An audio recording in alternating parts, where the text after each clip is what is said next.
Okay, are we on? Are we on? Somebody let me know if we're still on.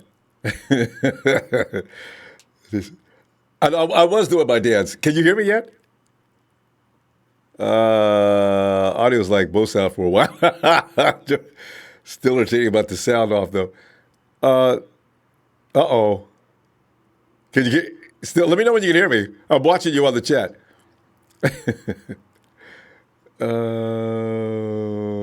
Not yet. Uh oh. Uh oh. We start to do it again. Now I can hear. Somebody say it is. Thank you, Cynthia. All right. Good. Okay. Okay. We'll start. We'll start from the top. Okay. As you know, it has not been a good day today, along with this madness that's going on right now, of course. But Nick Bosa is getting an MRI on his right ankle after he was injured in practice for the second time in his very short career. It is reported that Nick stayed down for several minutes after he was caught up in a pile of several players on a running play. Now, I noticed earlier when I was looking at the comments, yeah. You know what?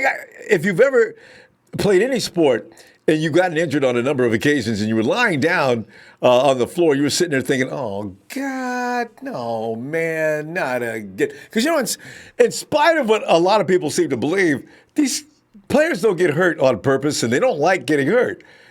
Sometime in a game this violent, it's almost unavoidable. It doesn't matter who you are or how many your history is. It can happen anywhere. It's like driving down the street in a car. Unless you're driving in a tank, you're going to have incidents where all of a sudden your car won't roll. Bang! And you're done, right? But, you know, the good news is he walked off the field without assistance with two trainers. But so he did so very gingerly and easily, though. Fam, if you've ever, I used to sprain my ankle constantly when I was playing ball, too.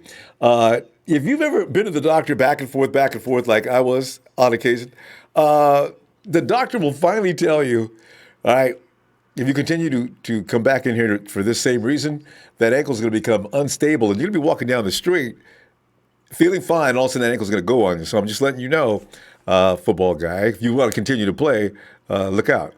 What? I'm just letting you know. Why, Doc? I thought we were buddies.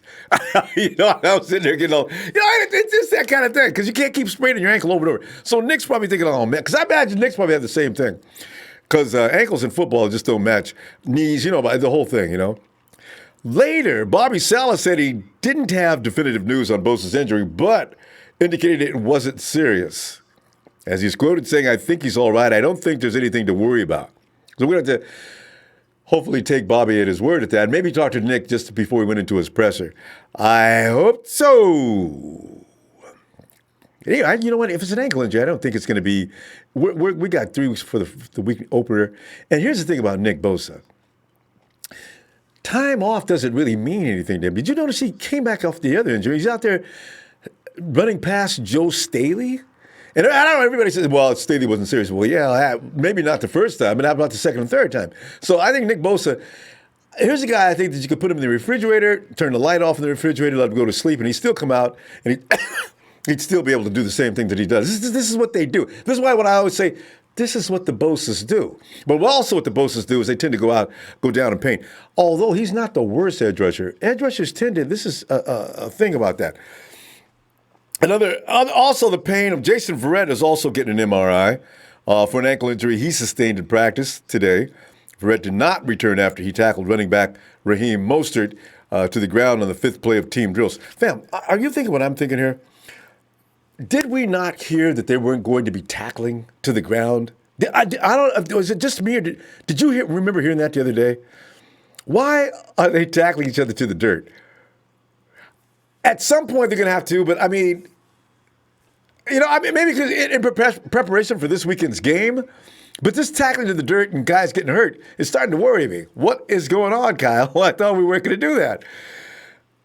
You know what? As I say, at some point they were going to have to. Marquise limped off the field with a lower right leg injury after he fell down hard on a route. But the good news is that he returned to practice afterwards, so he wasn't really hurt that bad. 49ers defensive line was thin due to injuries. even before Bosa was sidelined. I looking at this list, I feel like I'm about to do a roll call. Eric Armstead, not here, calf. Ronald Blair, not here, groin. D. Ford, I know about you, D. God. Kwan Williams, knee. Malcolm Smith, hamstring tight. Well, you don't worry about it, Malcolm, because your hamstrings and everything else is going to be fine soon. Jamel Garcia Williams here? No. Concussion. Oh, Joshua Garnett. Finger. Josh, that's really not real macho. Okay, but anyway, okay. Jeff Wilson. Here? No. Calf. Oh, God. It gets, when you look at all those injuries, it's a wonder that Jimmy D they just partied on the offense today. 5-4-9 training camp, day 10. Garoppolo throws for 4 TDs. Oh, Bosa, Verrett undergo MRI. Okay, so the 49ers offense took their turn today again on the defense. Jimmy G was dotting the I's and crossing the T's in a fast and furious fashion in the red zone. Oh, Richard Sherman was reported to be furious about the coverage during that session as well. Also, day 10, as I mentioned, was tainted with injuries. Fortunately, Marquise Goodwin is going to be okay. As I mentioned earlier, unfortunately, the same can't be said for Nick Bosa and Jason Verrett, but we don't know. The results of the MRI could be really nothing special, maybe some kind of a strain. Keep your fingers crossed on that. In the neck and arms and everything. Because this is not something we need to have right now. Please. Anyway, let's go over what happened, some of the details of the just carnage. The offense just stripped naked the defense today, but then again, there's a reason for that. Jimmy G threw 4 consecutive TDs, not all separated. There were 4 consecutive TDs, 2 to George Kittle, 2 to Trent Taylor during a red zone period in which all the scores came from inside the 10-yard line. So if we were worried about the red zone situation, we might be able to stop worrying about that really soon. But remind you that no D Ford, Bosa left, all right? There's one of the biggest reasons why the defense offense has been struggling this year because of that. And this is what I was telling you. This is what everybody's been talking about the whole season. The stretch was so impressive that G was jokingly asked after practice if it counted as a career highlight. To which G responded, "Career highlight? Was that a shot?" Of course, it was a shot, G. Seems though it wasn't intended as a reference to G's small NFL resume. Although those 4 practice TDs are just 13 shy of his career total. Hey, you know what? I wish people just let him play and let him get. We can obviously see he's got talent. And you play for 3 years and some behind Tom Brady. Automatically, you've got an excuse right there. Tom Brady's not going to sit down unless he gets injured. And he did. And G went out there and performed immediately. So, G continued by saying it was a good red zone period for sure.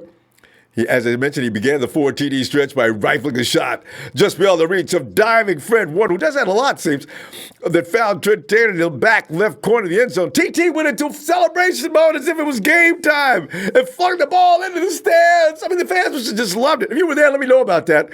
And he kept celebrating 2 plays later when he caught another 7-yard quick slant for a TD. This is why people think George Kittle was last year. He was the breakout guy. Look out for Trent. He could be the guy. We're looking at Dante Pettis. He could be the guy. We're looking at Trent Taylor. He probably will be the guy. Somebody else has already predicted that. I'm still saying Kendrick Bourne will be the guy. Don't get mad.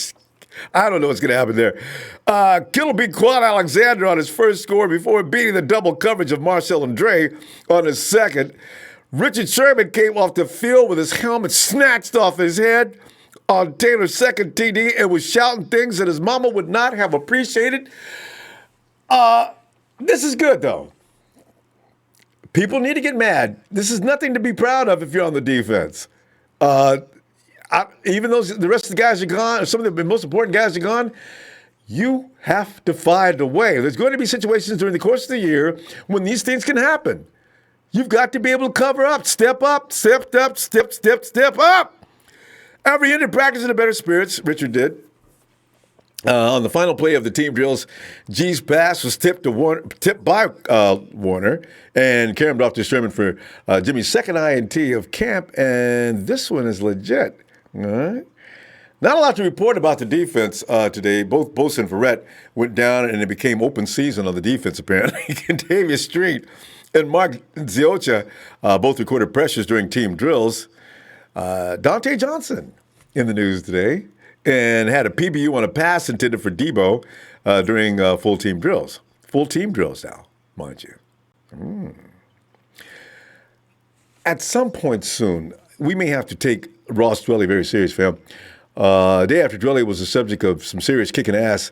Yesterday, he was the dominating star of a move the ball period late in practice. Today, again, Dwelley caught 4 passes from Nick Mullins in a 6-snap sequence, punctuated that drive with a forceful Gronk-like spike after grabbing a short TD between 2 defenders. What? Why? We didn't see all that last year. Although maybe he was overwhelmed coming out of San Diego, smaller school and everything. You know that nervous thing he did when he was in the end zone and Jimmy G hit him right in the chest with a ball. All he had to do was catch it, and may have been a pivotal point in that game for all that. That he's still on the team. He's still lucky. Dwelley's best moment of that drive came when he skied over Harris to make a grab on a deep seam route. Ross Dwelley. If he keeps this up, there's no way he gets cut. I know, as Phil counted the other day, and he did the math on all the players you can have pretty much in each positional group in each room, and if Tololo's going to make this team, he's going to have to all of a sudden do something real special, or I think Ross Dwelley wins this job. You can't cut that kind of player. They're doing too much. It sends a wrong message to the rest of the guys on the team. If he's out there outperforming everybody and you still cut him, that's bad for morale. Tololo, when's the last time we heard anything about Tololo? Caden Smith, for that matter. It's been Ross Dwelley and George Kittle just about ever since they put the pads on. Get ready. I don't know how soon his jersey's going to go on sale, but there you go. Oh, by the way, the Braden jersey drive did really well. I think I'm going to go ahead and put in the rest. We got most of it. I'm going to go ahead and put in the rest. And we're going to get our little guy, Nick Bosa jersey. Here you go, Braden. You got it. All right, let's. It's Okinawa again. And thank you, Okinawa. You can hear me now. Thank you. And phone call has no sound. No, we haven't went to the phone yet, though. No. All right. The phone call.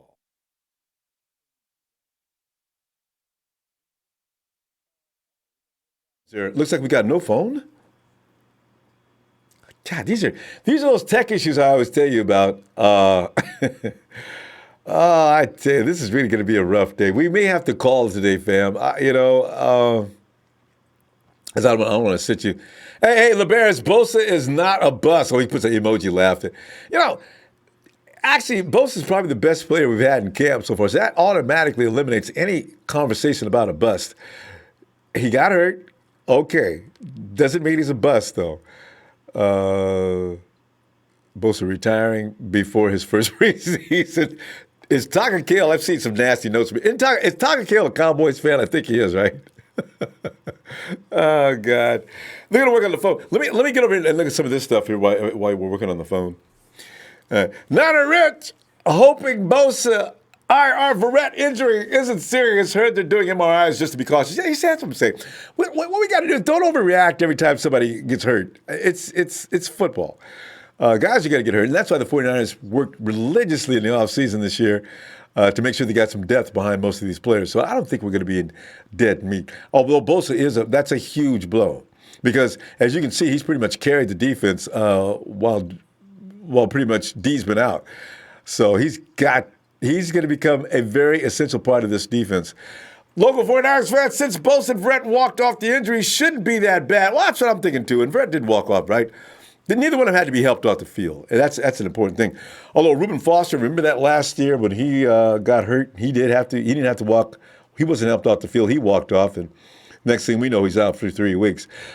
Fortunately, the nice thing is, if it's just a minor ankle injury, both Verrett and Bosa will surely be back on opening day. Now, Bosa needs no practice, apparently, as we can see. That's just how good he is.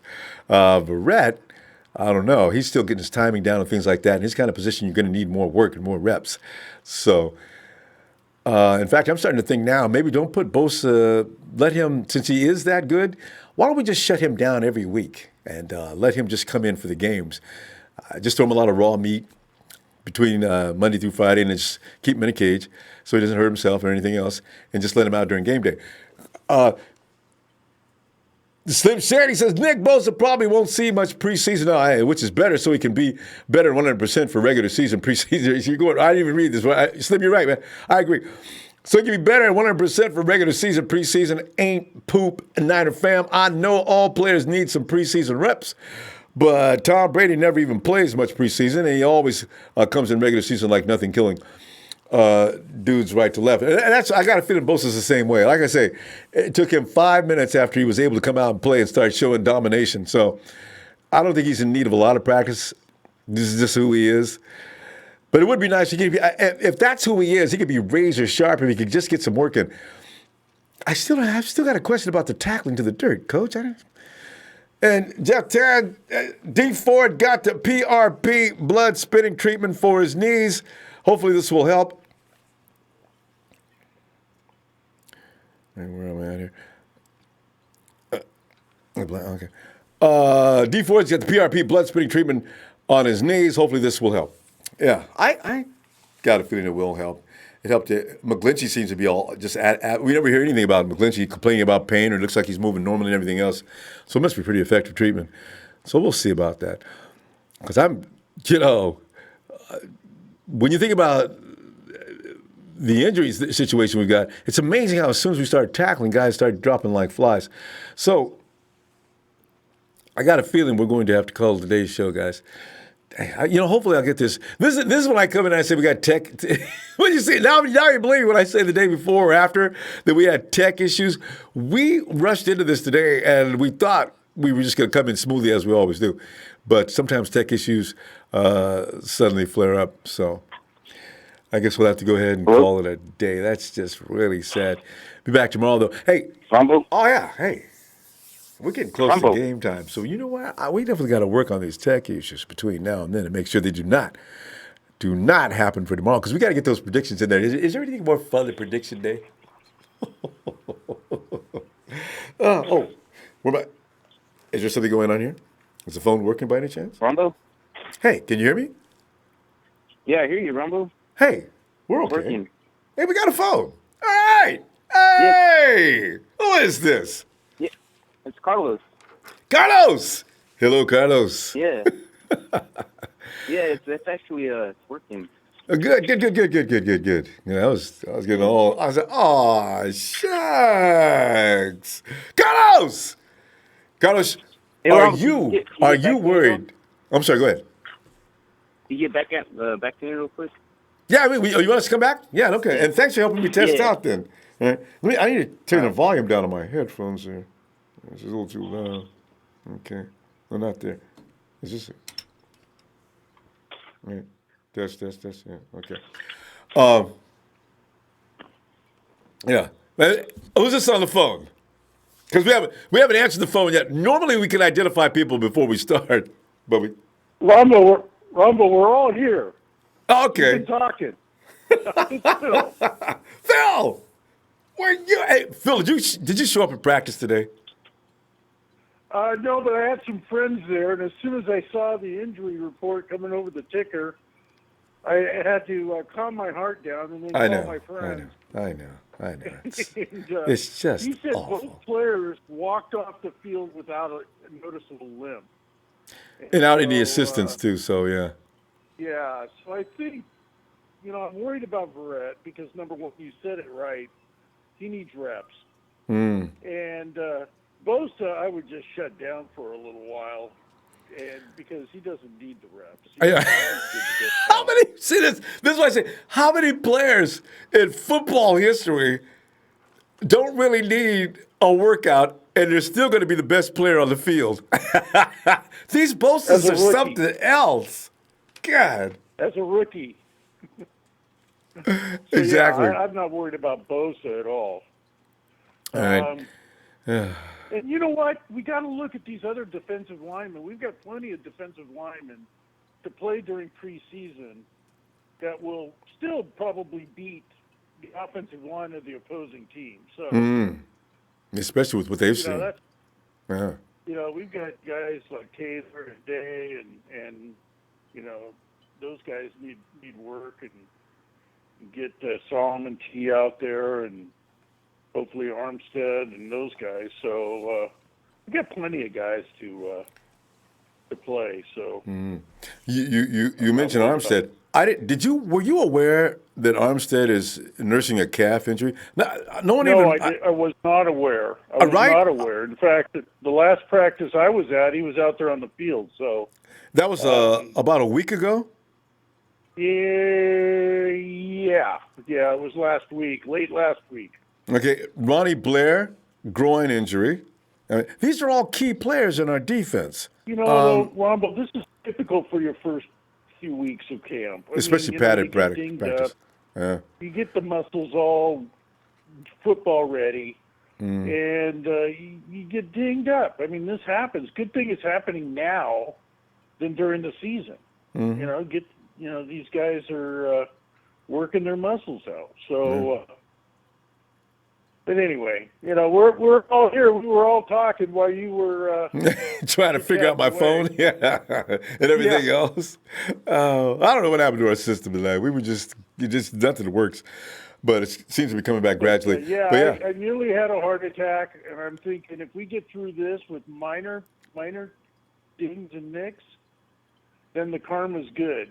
If we get something serious, then I think we're back to square one with our karma. No. Exactly. Oh, Hey, and Jimmy Ward was out on the field today. You know, he was wearing a blue jersey so he doesn't get hit, but he was working out, running around with the guys, so it was good to see Jimmy out there. Yeah.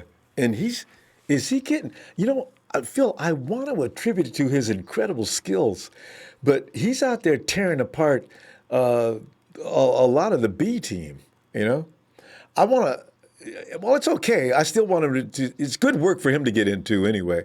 And Jimmy doesn't care if you're A team or B team. He's going to still take the same shots, but I want him to polish that stuff before he gets ready to work on the A team again. So. Yeah. Well, I mean, Shala said it today that Travarius Moore is not ready to start. He's just not ready. He's not there yet. It's not his physical ability. It's just the mental aspect of the game. He still doesn't know. So. That's what I figured as much. And, and as I said, I was telling Russo yesterday, and a lot of people want Tavares to take over that spot. But I was saying, it's just like the CJ situation year before last, when everybody was so sick of Hoyer. They said, bring CJ. Guys, got to watch what you wish for. Maybe CJ needs a little more seasoning before you start bringing him into the NFL set.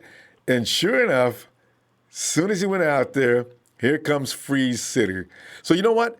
As I said, let Tavares, because he's been playing corner, and he's got those, and good thing about that, because he's developed some skills at corner that are probably going to help him at safety. But let him come along, bring him into the game, a few plays. He'll play the preseason games. He'll play most of the games and learn. And, you don't need Jimmy out there. He's already played the position for too years, long. Except for, yeah, to know that he'll be fine. So that's why I say. So, yeah, I think, we play these guys during preseason that need the work and need the reps and sit the other guys down and don't risk injury. So, and Dwelly, I think, is a lock. I think he's a lock on this team. And I like what he brings to the table. It seems like he's kind of consistent. So we've been looking for the right running mate to go with George Kittle. Could Dwelly be it, Phil? Yeah, I think Dwelly's the guy. He's a good blocker. Yeah. If he, his only critique last year was his hands and his catching ability, but it appears he's worked real hard on that and he's solved that issue. So, and then you're going to have Caden Smith, which is your rookie, as your third stringer, and he's going to learn. And And maybe he'll compete next year with Dwelly. But Dwelly went to his last year.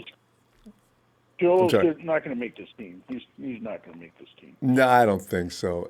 There's no way I'm cutting Dwelly if he's looking like this. And you're not going to cut Caden. We already spent assets on him. So, Phil, let's take roll Kevin.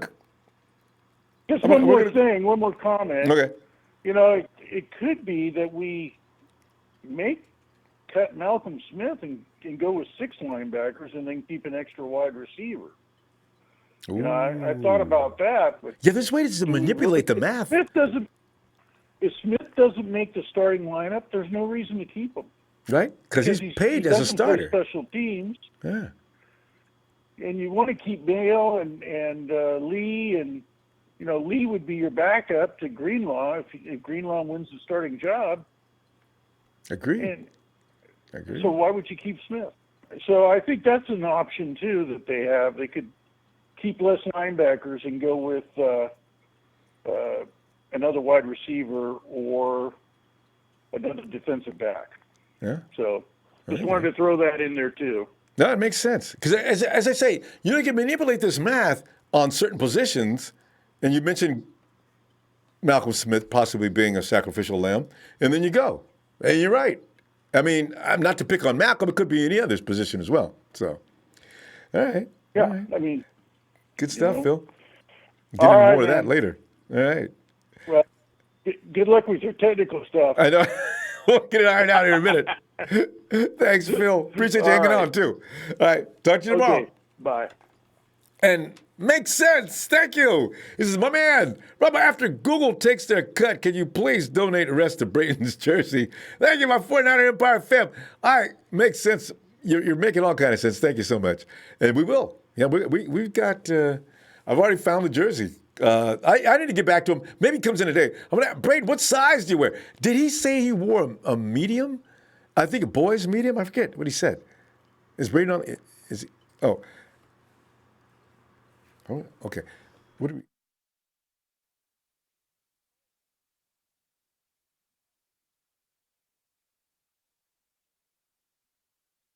Thinking too fast here. Cali boy, I didn't mean to miss you. I'm moving like I'm going right fat, like I'm missing things. All right. That MRI came in. Yay! There's what I wanted to hear. MRI came in, just ankle sprains for both Bosa and Jason. All right. We're okay. We're good. Opening day, no doubt. Maybe next week they'll be fine. I don't know if I want them practicing next week. Mid-month. Let's take a week off, guys. All right. 252 Greenville, North Carolina. Ronbo. Oh, Rev. Rev came in under the radar tonight. We didn't even know who he was, although we're having T difficulty, so that's maybe part of it. Rev, it must have been you in deep prayer, because the Lord listens to you, Rev. Jason Verrett and Nick Bosa will be fine. All it is just a sprained ankle. Wrap it up if you need to, and let's go. Yeah, you know what I'm saying? Yeah. So, Rev, let me get this out the way right quick. Jump right on in. Shout out to my family worldwide. That red and gold rep it 24/7, 365. Come Saturday, the Cowgirls are about to feel it. And we about to bring that pain and punishment, and that's how we do it as 49er faithful. Yes. Well, now that I got that out the way, listen, it's we're going to be fine. We're going to be fine. It's football. It is football. You know, these guys, they're coming in. You know, they're focused and they're just going hard because they want to win. They're hungry. They want to win. I watched Robert Saleh's press conference, and if the look on his face is, he all right, I'm good.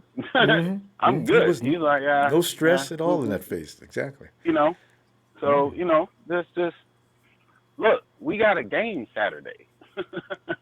We got a game Saturday, and I'm excited. We get to hear helmets cracking, pads flapping. We get to see somebody get pain and punishment. You know, it's 49ers football, and we're ready. We're ready. That's just the main thing. We are ready. So, I agree with what Phil said. Just sit these guys down. Let the let the other guys play. You know what I Yeah, mean? the Let guy's them get their trying to reps. make the team. Exactly. Yeah, you know what I'm saying? Let them get their reps. You know what I mean? We're focused on week number 1. Week 1 against the Tampa Bay Buccaneers. That is what we are focused on. And come week 1, hey, we coming at you. We coming at you. In You said something waves. about predictions. So, of course, I've been saying that I just want to see us get 10 wins. Just give me 10 wins. Give me a 10-6 record, 11-5 record. I would like to be 13-3, 14-2. Of course. But realistically, 15-1. Give me an 11-5 as a division champ. Give me an 11-5 as a division champ this year. Now, give me 12-4. If we're on fire, give me 12-4 with division champ. Either way, I'm going with division champ this year. Period. Yeah. I'm going with division champs this year. Like fuck the Rams, fuck the Cocks, fuck the Cardinals. That's how we all feel. Like we own this division. We own the West. Period. They've done nothing to improve themselves. I agree. That's why I'm not worried about them. I mean, we're talking about the Rams that how many points they put in the Super Bowl? 1, 2, 3. You use one hand. Hello. You put up 3 points in the Super Bowl. Like, you see what I'm saying? Y'all were bragged on all season long, and you got to the Super Bowl off of a no call, which we all know what it is. But tomato. So we ready, man. We are ready. That's why I don't oppose nobody on this schedule that we play, because game at a time, and we want to come after you, win, lose, or draw. Period. Anybody on this schedule that faces this team, we are going to force you to beat us. Like, we're going to force you to beat us. And that's just that. But, I ain't going to hold you up, Ronbo, because everybody calling in because you ain't had no audio and all technical difficulties, all that crazy stuff. What a mess. But it's all good. But, shout out to everybody, you know what I'm saying? Hope everybody be safe, be cool, you know what I'm saying? Just rep them colors. Let's get ready for Saturday. Keep all thoughts and prayers going up to, you know what I'm saying, all the victims out there in Texas and Ohio and stuff. You know what I mean? Like, stop the madness, you know what I'm saying? Just show love and unity. We're Niners for life. This is how we do it.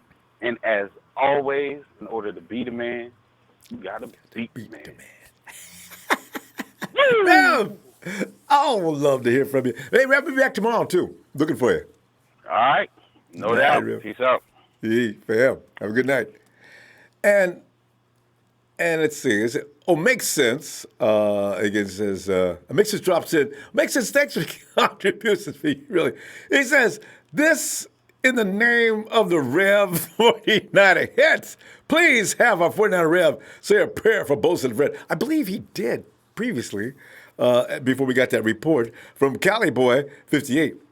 So thank you, Makes Sense. Thank you, Rev. We're all right. And by the way, remember, happy Dwight Day, right?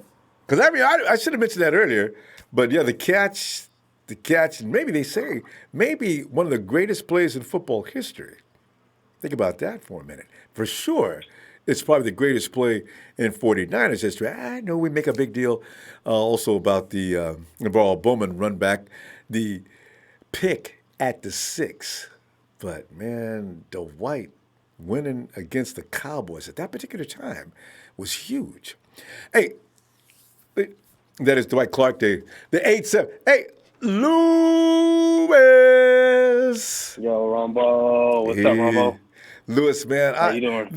I'm watching developments fall into place. And I got to tell you, Lewis, some of these things are going to be things we're going to appreciate later. Now, we've seen the defense is starting they're starting to drop like flies, but there's nothing serious. Meanwhile, Jimmy and the offense are getting in a lot of work that they might not get in with our defense being there as it has been. You're not going to do a lot of things out there when you got D, Right.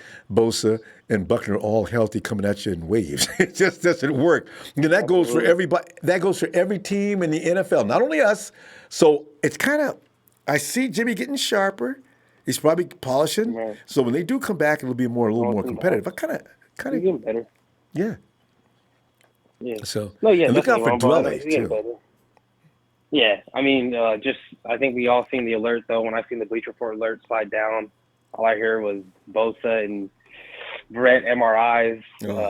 Scary. Ended practice early. I was like, oh God, please, oh please. Don't But start it, right? all signs, good. Right, like just let's know, please. Like, come on, man. Like, let's not start this. But yeah, Ronbo, we looking good, Ronbo. Dodge bullet there. They're obviously in talks about shutting Bosa down for the entire preseason. I don't know about that. Maybe he could play the last preseason game. Yeah. But you still kind of want him to get game Just a few shape because minutes. you don't want him to come back like Khalil Mack did. Because when Khalil Mack, he was gassed after that quarter, and then Yeah, he out of couldn't condition. even rush Rodgers, and Rodgers came back on that, and then in week 1. So you kind of, you want to get him to game speed, and you want to get him conditions, stuff like that. But you also want to monitor that ankle for both him and Verrett, and just hopefully, we just keep chugging along, and nothing happens. You know what I'm saying, Ronvo, and we just just keep praying, and just a healthy season for us. But yeah, Ronvo, like we said, the developments of some of the players are looking good. Mainly what I'm looking for in these preseason games, though, like the Red was saying, just the last call. I'm just looking for players to stand out who are really trying to fight for a spot on the 53-man roster. I know everybody's having a prediction about what wide receivers are going to make it, but like if a wide receiver, is balling all 4 preseason games, I think it would make it hard for him to get cut. I forgot we had a running back battle at the end of preseason last year between Alfred Morris and somebody else. I don't know if it was Mozart. I forgot. It was some other back, but I remember Alfred ended up running for over 120 yards that final preseason game, and that pretty much solidified his spot for us bringing him back on. So I'm just looking at those type of battles to see who's going to step up, whether from the safeties, the DB positions, even linebacker, Malcolm Smith. I want to see if he's going to make an effort, but I know he's injured right now. To even want to start, if not, give it a Greenlaw already. But I just look More at pressure. these pieces. Offensive linemen. I'm looking to see people, our O-line, the second stringers. I'm just looking to see, people mauling, see anybody looking good in the zone run scheme. So I'm just looking for little kinks and details that I'm like, oh, okay, this guy might, make a starting bid, or, he might definitely be, suffice as a decent backup, come cut time. So I'm just looking at those little things, Ronbo, just, getting the kinks and dents out, and just, seeing who is really ready to be a, 53-man roster final spot, actually play the season for the 49ers this season. So that's what I'm looking for. That's what I'm hoping for. I'm just looking at guys battling. I want to see DJ Reed out there. I know they moved him to cornerback. So I'm looking at him, see what plays he can make. I know he's going to get a lot of snaps. So, I'm just looking at all those things, Rumble, looking at all those guys like, okay, yeah, man, this guy's looking pretty nice right now. He's developing pretty good. But like I said, once a little hiccup comes, a little injury, rest them or whatever, so we can just get them all back for the season. I know the Bosa haters are out today. I know, right? He couldn't wait. Every time he gets hurt, we're going to have to go through that. Right. I know. Any little hurt, too. But yeah. And the thing is, Lewis, the thing is, getting Quentin or Josh or any of those guys, they're not bulletproof. It doesn't mean that if you draft another guy that they're not going to get hurt. And in fact, they've already been down once. Right. Right. No, yeah, most definitely, Ronbo. Like I said, we drafted Bosa. Like I said, we had Williams, the same. Him and Bosa were literally the same on John Lynch's board. It was just a pick of value because we've already drafted interior linemen. We had to get an edge at that point. Gotcha. So, you wouldn't have 3 or 4. You wouldn't have 3 interior first rounders when you could only start 2 at a time. That just wouldn't make sense. So, they're also obviously when they picked that, they believe in Solomon still. So we're gonna see what Solomon can do. That's another big name that I'm looking at, Rombo. I'm looking at Solomon Thomas, man. I want to see how he does. I don't know if he's going to start. I think they're going to put Eric out there first with the first teams. But I just want to see Solomon Thomas, what he does, if he can beat up on some second stringers, if he can wreak havoc. I'm trying to look at him, my coaches call it, like, F it up plays, you know what I'm saying? Get in the backfield, you know what I'm saying? If he sees the wham block, already be in the backfield trying to tackle somebody. Like, I just want to see Solomon Thomas, so hopefully he's making a big stride. But, yeah, Ronbo, all in all, with that all being said, man, I'm just excited. I'm ready. We're ready. Niner football, man, is here. Just like I said, we want all preseason to be healthy and get ready for that game one against the Bucs, baby. And that's it. I think that's it. So you shut down Nick until, the last week of September, because the game was on the 8th. Yeah. And that's what I'm let him saying, get his Ronbo. conditioning legs back up. Perfect, Ronbo. Couldn't even say that better. You still need him to get conditioned, but, yeah, you shut him down. Let that ankle heal. You know what I mean? But then, people are going to be, Bosa's a bust. You're going to have to cater him. Like, no, man, we're just, we're protecting our assets, man. We've seen flashes in camp. And I know people are like, well, that's just training camp. Well, that's all we have to go on right now. We haven't had game film. But, I mean, if he's beaten, a first ballot Hall of Famer and a first round, right tackle pretty easy with technique, it kind of goes to show what he's going to do to other people once it's full go 100%. So let's just, like. Take it at a time, day by day, Go ahead, Ronbo. No, I'm just saying, and the good thing is, like we said, here's a guy that's so good, he don't need to practice. In fact, it's a disadvantage for everybody else when he practices. But Ronbo, that's what I'm saying. Like, all these players that come into the league, Ronbo, for real, Ronbo, all these players that come into the league, 2 years to develop. It's not comparable to Bosa, though, because Bosa's had a brother that's already been an established, elite edge rusher in the league. A father, and his father, too. The technician, I'm telling you, Ronbo, Bosa, the technique hand swipe is something that they've passed down from generation to generation, man. It's going to be funny. It is true. It's going to be funny to see if Joey and Nick have a son, watch him grow up to be an NFL All-Pro. It's crazy. Hey, but yeah, Ronbo, thank you. I know you. Hi, Phil. You got to cut it short, Ronbo. Thank you for all that you do. Shout out to my TNT family, though. Will, Dre, Trey, Russo, Big Show, Jerry Fresh, everybody. If I missed you, you know who you are, bros. Thanks, guys, man. TNT, we here. TNT Connection. Shout out to everybody. Will, if I haven't said it already. So, yeah. But, all right, Ronbo, you have a good night. You too, fam. Appreciate hearing from you, Lewis. You know this. See you tomorrow. All right. And Jerry Fresh says, not listening to no doubters tonight. Bosa is legit. Don't care about no ankle. I know. You know what? Let's stop it. You got the best. You really did. And as some people never accept it, we really did get the best defender in the draft. You're not hearing a lot of news about Quentin. Bosa's already in Vegas being pretty much there's odds of him being the defensive rookie of the year. You got to appreciate that. And Nate, by the way, Kyle Shanahan, as I read, has the biggest chance of being the COY. What do they know that we don't know? Of course, we already knew that. And Nate Papale, what's up? And Will. Ronbo, I just want to say this, and I want to say this right now, Ronbo. Shout out to you, Ronbo, man. Thanks, Appreciate what you do, man. Thanks. Look, check this out. Nick Bosa is a certified NFL player. He's a rookie, but he's a certified NFL player. He's improved enough. Sit him down. Jason Verrett is a Pro Bowl corner. Came off an Achilles injury, already making noise on the team. Sit him down. D Ford, well-known pass rusher, 13 sacks last year from the Chiefs, came to us. He's a major part of the defense. Sit him down. Marquise Goodwin is the fastest man in the NFL. He can damn near outrun road runner if he wanted to. Sit him down. Sit these guys down, man. Because this shit is scaring me. Like, I'm glad everything's good.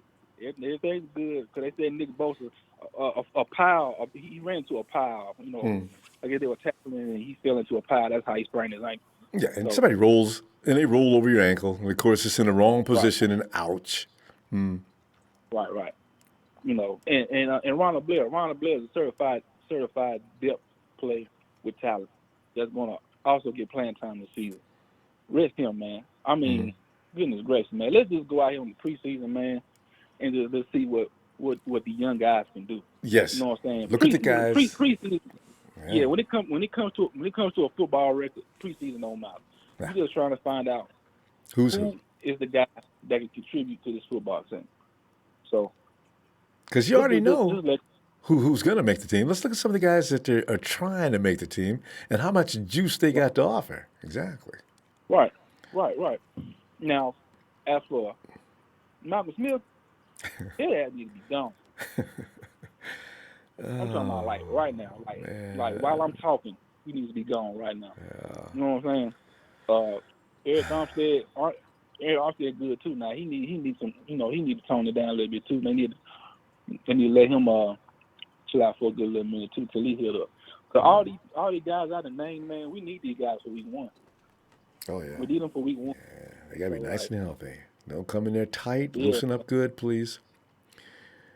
That's it. Because man, we just need to see what these young guys can do, man. Because like I said, Greenlaw, we're not gonna get that spot for Malcolm Smith. I don't care if Malcolm Smith's still on the team. Greenlaw's gonna get it. I don't see it. And from what we've been hearing, I agree. He looks like the full package. Right. And eventually Verrett gonna get that spot. Hopefully he'll get it week 1. Which I highly think he will get it. Because I believe one slip up from Weatherspoon in that week 1 game, Verrett coming in. I'm telling you that right now. Like Weatherspoon can't fuck up not one time in week 1 if he starts. You know, I bet you're right. I just want to amplify on that a minute. You know, if there is some problem, I can see them pulling the hook real quick and putting Verrett in the game. And I don't know what that'll do to Keel's mind, but you know, it means he hasn't advanced enough to stay out there. But he's been working awfully hard this preseason, so we'll see. But you know what? They haven't determined who's going to start yet anyway. So Verrett could start, and that would alleviate any problems with killing Spoon's mind, you know, actually. Right. Yeah. Yeah.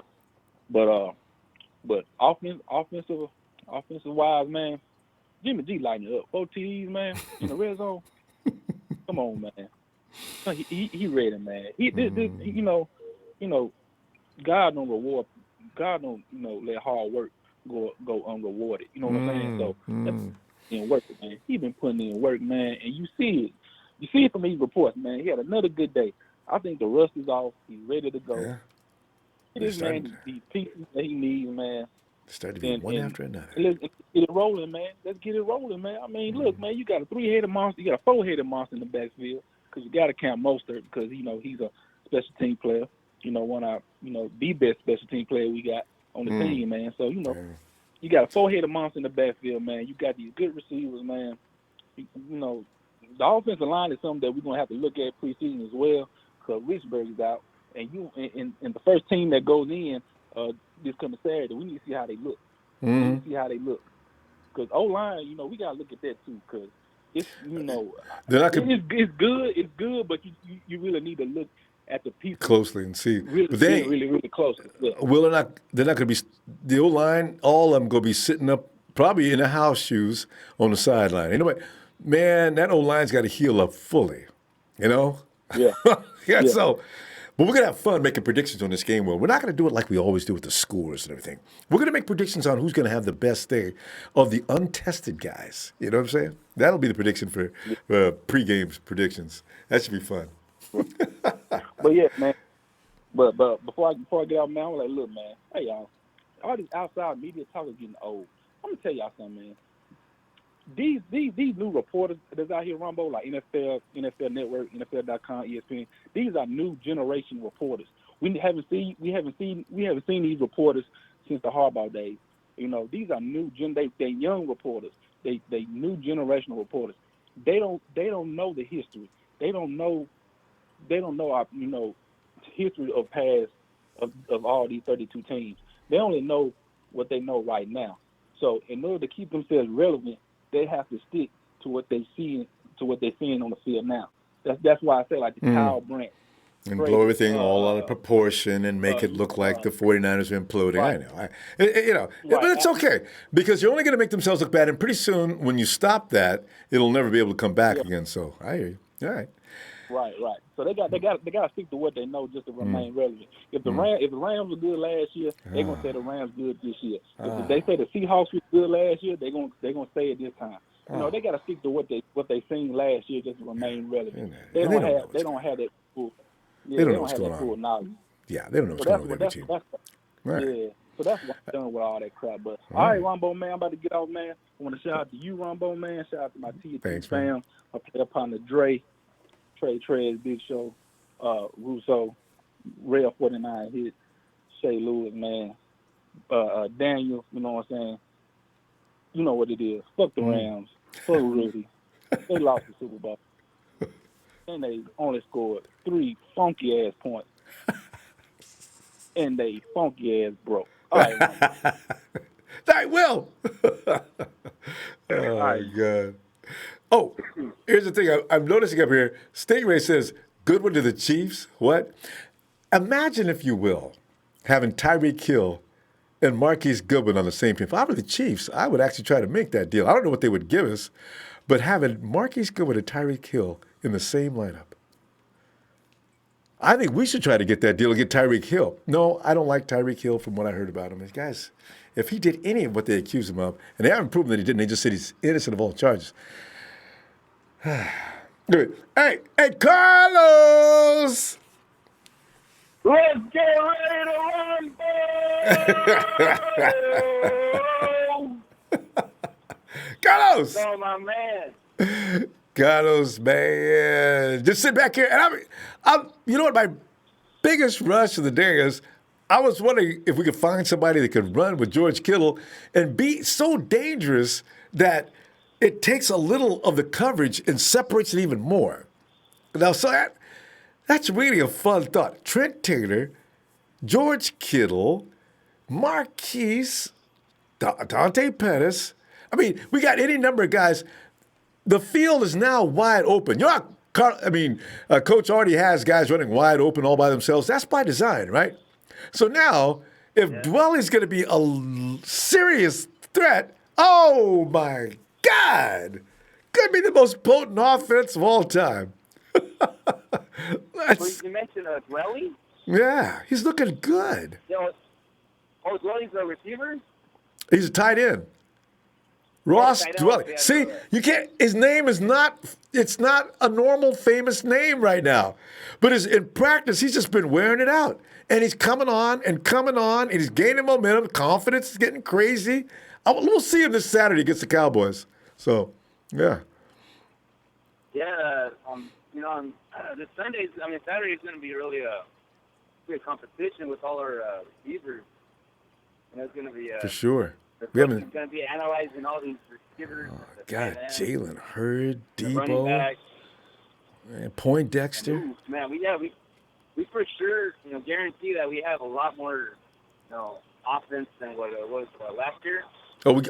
We already got way more than we had last year. Way more. Just mountains more. Yes. Yeah, it's just going to be an exciting season. That's just fun from Ronbo, It is. It is. And Carlos, you got all that offense backed up by a tough defense.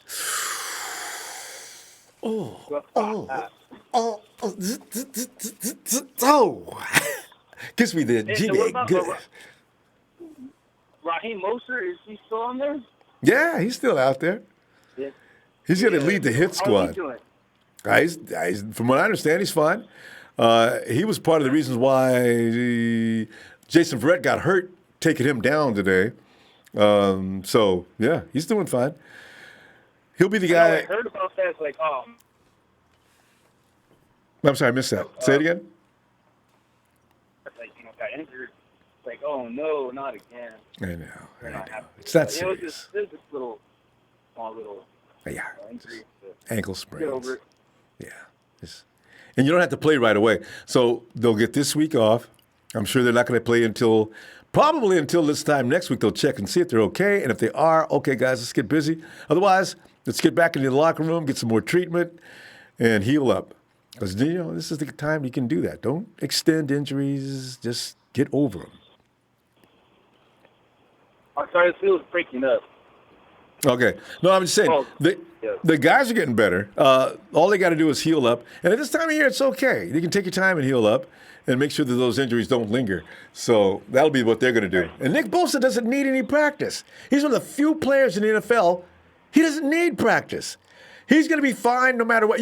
Nick Bosa could take off months, as he did, Carlos, and come in, and he's like the cream of the crop in practice as far as defense goes. He is the best out there. Nobody wants to say it, but that is the best guy we got on defense right now. He's a rookie, fresh out of the draft. So, Yeah, it's we got impressive, man. He's doing some pretty good. Nick Bosa. Yeah, just our defense is gonna be just monster. I was expecting Eric Armstead.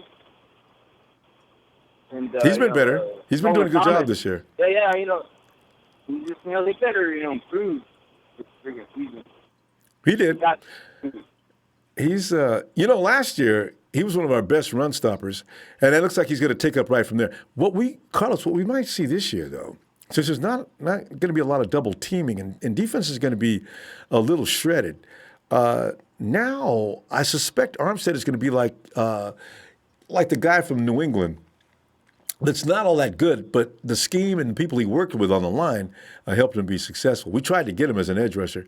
But anyway, I see Armstead being that kind of guy. He's not going to get a lot of sacks, but whereas Bosa's going to get probably double-digit. D Ford, I suspect probably the same. Buckner potentially can get through, but he's got a little help. But now Armstead comes in, he gets like 7, 8 or 9 sacks as well. Now you got a fully functioning front end. So, yeah.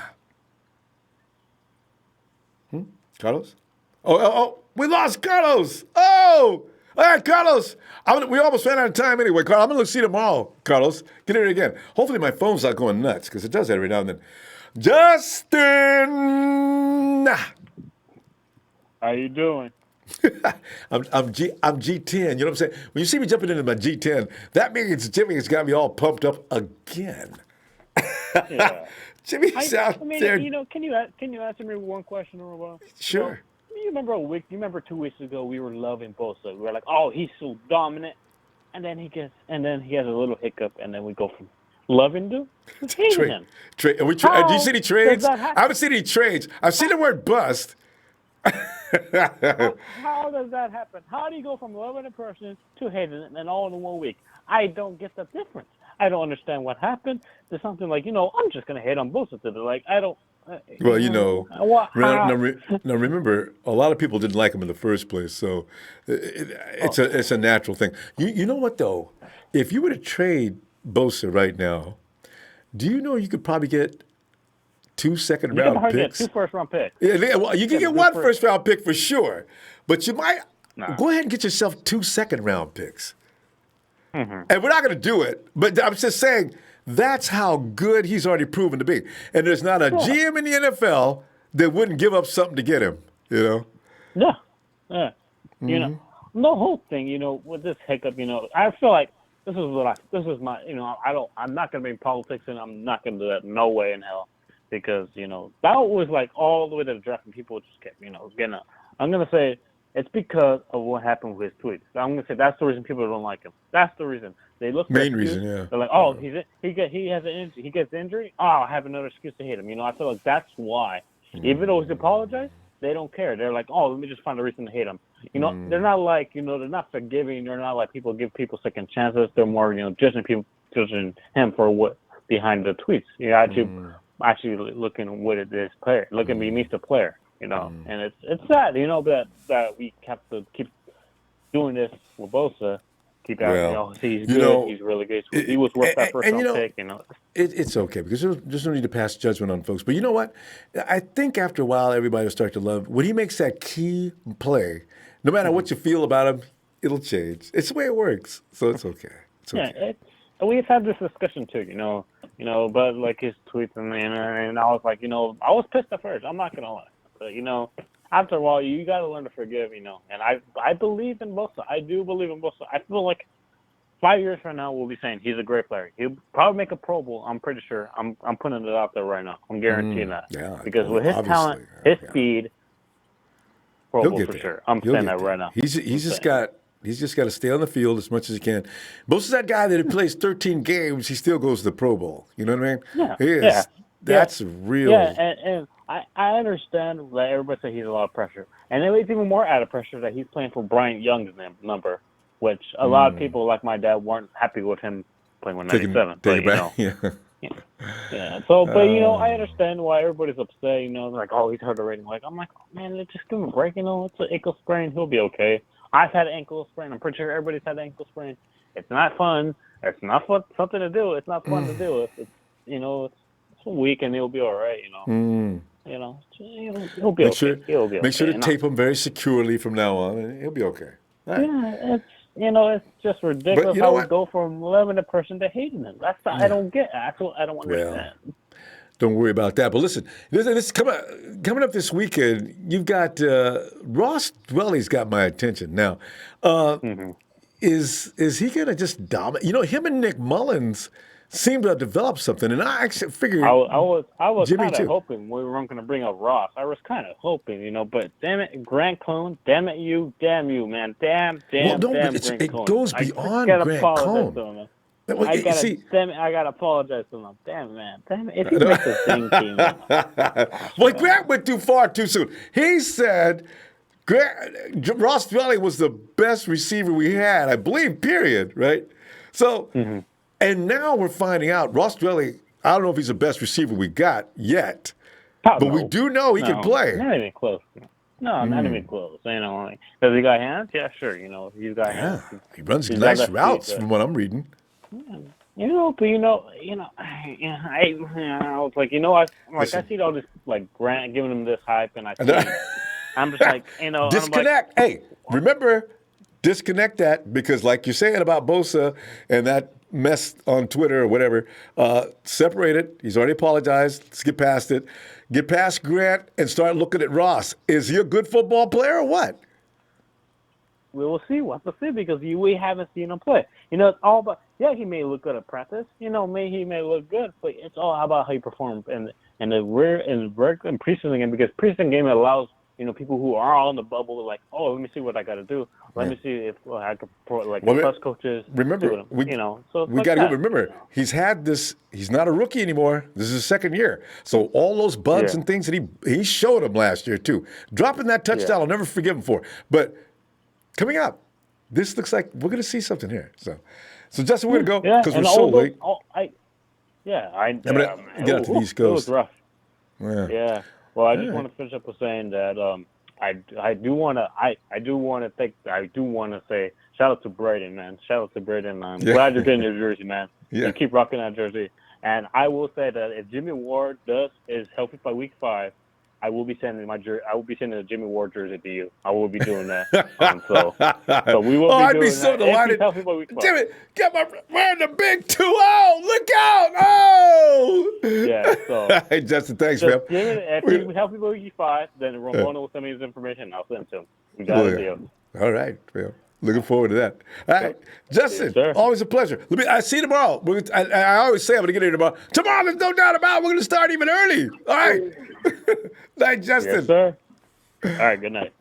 Oh, God. And let's go to James. Hey, Ronbo, how you doing, man? James, after finally somebody got word that, boy, guys, it's just sprained ankles. They're okay. Let's not get all excited. Everything's going to be copacetic. And then I'm sitting there looking back. I'm laughing because Jimmy G is like surgically cutting up the defense now that all the cats, all the cats are away. The mice are just playing, right? So I said, this is good. Even if nothing else, I want Jimmy to get some work in instead of have to duck and dodge that death squad of a defense we got now. So this is good. Get your work in, polish up. Y'all get in some chemistry development, all that kind of stuff. And this could be a blessing in disguise. So I'm okay with that. And I'm loving me some Ross Dwelly. So. Oh, yeah. I think I think the injury situation is basically more precaution because, like, you know, guys have played with taped up ankles. Oh, all the time. You know, it's a part of the game, and we look at last year. Well, thank God for that moment, and thank God we moved on. Okay, I'm not even going to talk about last year and them other people that don't play for us no more. Like, I'm stuck with a jersey. But I found out, good news. A friend of mine, I got a friend out here in New Jersey that me and him are good friends, and he's got a clothing store actually. But he played for the Patriots and the Redskins. So I know where you're going with this too.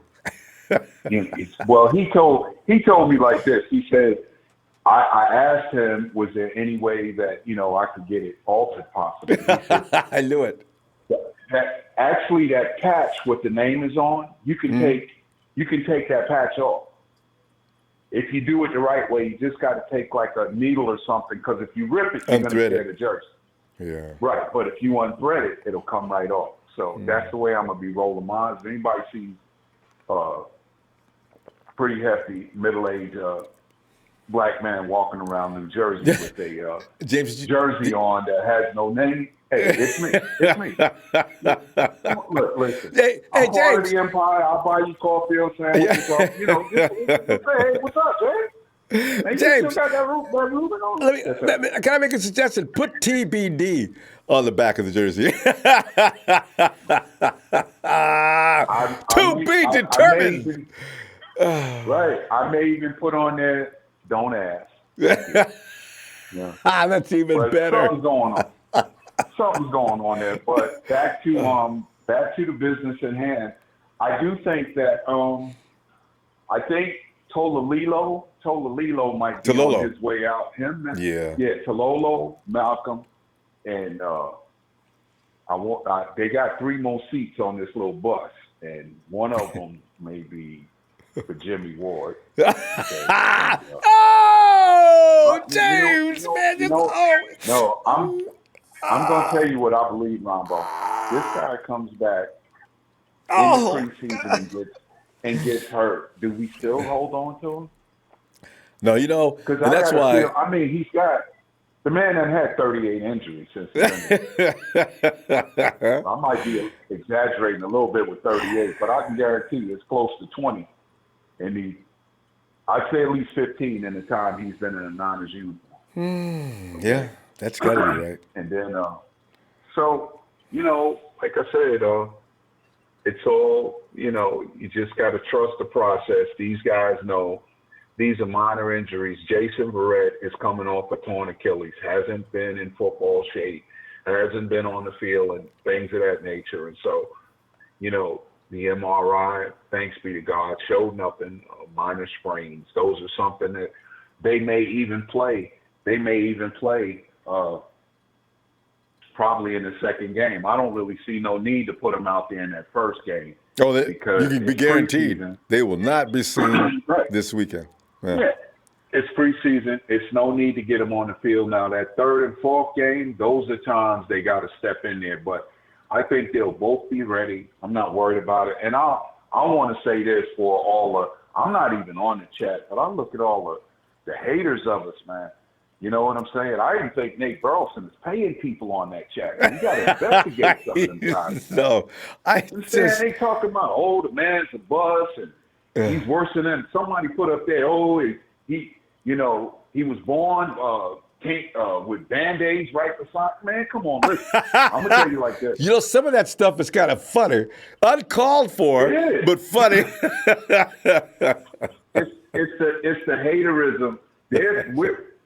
People are hating on us the same way they did them sea chickens when they first became relevant. Oh. They want to hate on the Niners because guess what? They know we're going to the top. We've got 5 symbols in the showcase upstairs in Levi that shows what type of team we are because we've earned it 5 times. We're going for 6, 7, 8, 9, and plus. Okay? It's that simple. We're evolving. We've got the players. We've got a coach and the GM, excuse me, that are the best, I could see Kyle getting the court.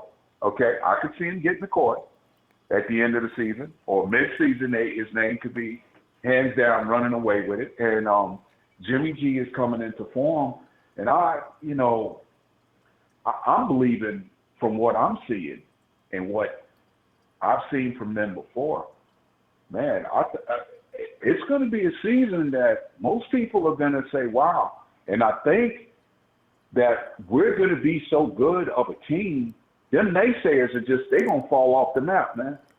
Going to read on a website where a fan of the Chargers, they played the 49ers. He said he left his car at a gas station, just walked on the highway. Trucks and stuff blowing at it. He all out there in 5 lanes of traffic. Ain't looking back. People going by, are you smoking freaking crack? You on the interstate, dummy. Man, my team ain't got a chance, man, because of them doggone 49ers. Hey, look here. It's about to happen, bro. It's about to happen. I mean, it was only a matter of time. Only a matter of time. It's just a matter of time. That's all. Yeah. And you could see Sherman getting highly agitated about the bad play, and Jimmy. James, we're going to stop. I'm getting things thrown at me from my production, but we'll let's continue tomorrow. Okay. While they throwing stuff, tell them to find another power supply to keep them phones on while they throwing stuff. But I'm gonna go ahead and say thank you for what you do, Ronbo. Don't pay the production people much attention anyway, but they're part of the program also.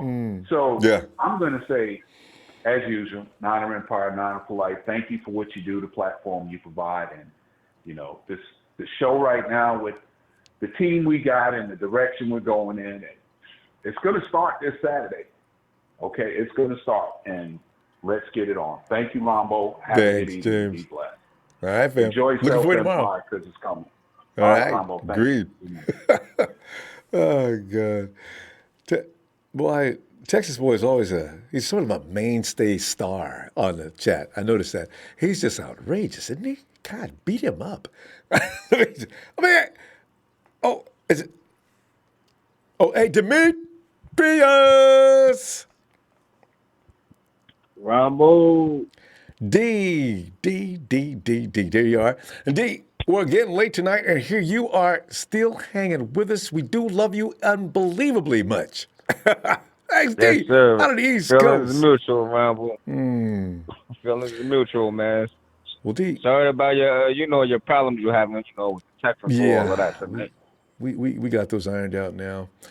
But D, you've got Nick, and these are two frontline premier stars that are going to make a lot of difference in this season.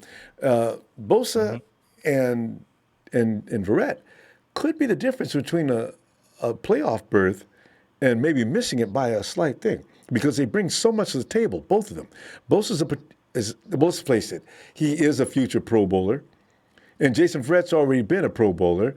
And in the positions they play are key plays to keep us in every game. So they sprained their ankles, and everything went into like, oh my God, man. Writers start blowing things out of proportion, everything. But nobody said anything about anything more than they were just going to get an MRI. Fortunately, they didn't go nuts with that, but their MRI says they're okay. They just sprained their ankles. So everyday thing in football. So we're okay. That's a blessing. That's when I heard that, man, Ronbo, I think I almost fainted. My vision got blurry. I felt sick.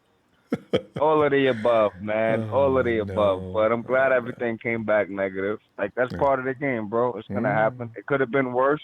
Yeah, it could have really easily. Right there, that's a sign from the Lord to tell ownership. It's the 49ers time. Yes, indeed. I agree.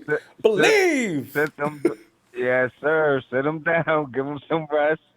And we're going to get back to it. We're going for the dress rehearsal game. They'll be back then. And until then, that second and third string players play, man. Yeah, you let guys who are trying to make the team get some time. Meantime, Jimmy is just going off. I mean, this dude's firing into that red zone now like he's got it down. And I knew it was all a matter of the playbook. I knew that's what it was. And everybody being on board and knowing what's going on. Because it's a complicated playbook. They say that all the time. So I have to believe it, Demetrius. It must be difficult. So the difficult is now being comprehended. They're starting to execute. He said that today in his press conference. He said, learning the Complicated playbook. situation. Yeah. I said, well, damn. It ain't easy. Well, it's all good. I'm glad he's singing it in there. He's slinging it, man. And like I said, that's just more to come, man. It's just going to be more to come for us this year. The way he's practicing now, hopefully that will turn over into the original games, the regular season. And like I said, he's upbeat. He's feeling good. He looked good, man. We holding it down, Ronbo. And like all these guys that's getting these nicks and bangs, I just think that's more or less of a precaution level thing. Like they're just taking precaution right now. Yeah. And you got to think they've been going 8-9 days in a row. Car accidents every day, 8-9 days in a row since they put those pads on. So it could be long, grinding. Like and they're not doing, and they're still working out after practice is over. I mean, Jimmy told us today that they spend hours, even after the session's over. They're going over things. They're getting it down. And you got to appreciate that too. That's what that develops champions, man. So we got the right pedigree going right now, and we're doing our thing, Ronbo. They working on that 14-2 because it's gonna happen, man. I ain't taking nothing less, Ronbo. You know, and you don't need to. You may not have to. Yeah, that's true.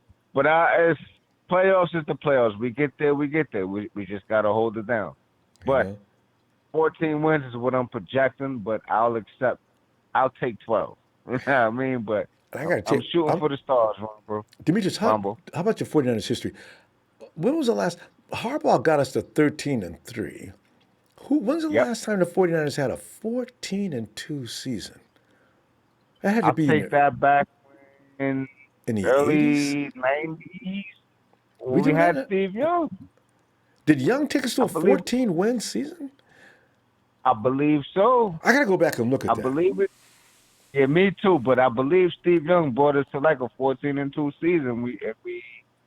I think that had to be the upset. season we won the Super Bowl. Yeah, I think we got upset in the playoffs, I believe. Oh. That's sometimes I think teams, you work hard like that. Look at Brady and the Patriots. Didn't they go 15-1 and still lost? I remember that. Yes, sir. That's good. I think there was 15-1. They almost broke out of the record that year. That's when they had Randy Moss and them boys. Same with the Panthers. They lost one game in the year that they came and played the Super Bowl at our house. And the Broncos whooped them like stepchildren. Real, man. Oh, my. I'm going to have to look into that, though. I believe Steve Young brought us a 13-3 or 14-2. I believe. 14. God, I'll double check, though. But that's what I'm aiming for, Ronbo. Like I said, I always shoot for the stars for my Niners, man. For a fact. And Dwelly, he's a beast, bro. He's a beast. The league better watch out for him. God. They better watch out for him. Him and KB, man. Oh. The other thing is, I didn't even anticipate an all-star tight end to run along, or a guy that's really productive to run along next to Kittle that can block as well. This guy's actually a blue-collar worker, too. So I'm thinking if Dwelly's going to go out there and be productive as far as a liability, or not a liability, but an asset in the offensive game other than just blocking. Oh, whoa. Now we got them two tight end sets. Yes. And Talolo, he's out of here, I think so. But maybe not. I think they're going to use him more or less on goal line. Yeah, if they can afford to keep him. That's the thing. It's a math. Yeah. Goal line and, like, special teams punt. You know what I mean?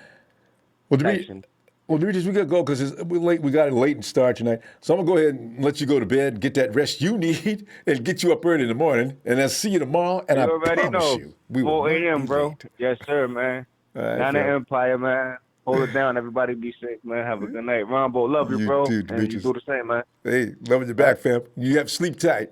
All right. Night to me. Yes, sir. And let's go to party, boom, boom, party, boom, boom. Hey, this is my new dance of George Kittle. Party. Rico Suave. Rico!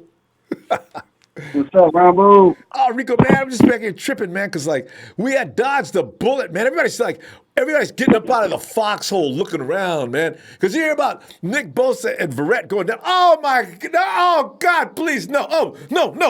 And then we're waiting for the MRI. And the MRI says, relax, chill. Everyday thing in football, they sprain their ankle, they'll be fine. They'll be back in a minute. Yes. Yeah, it's football, man. It happens. Can't avoid it. But I tell you one thing, man. They gotta rest these players, man. They pushing them in there a little bit.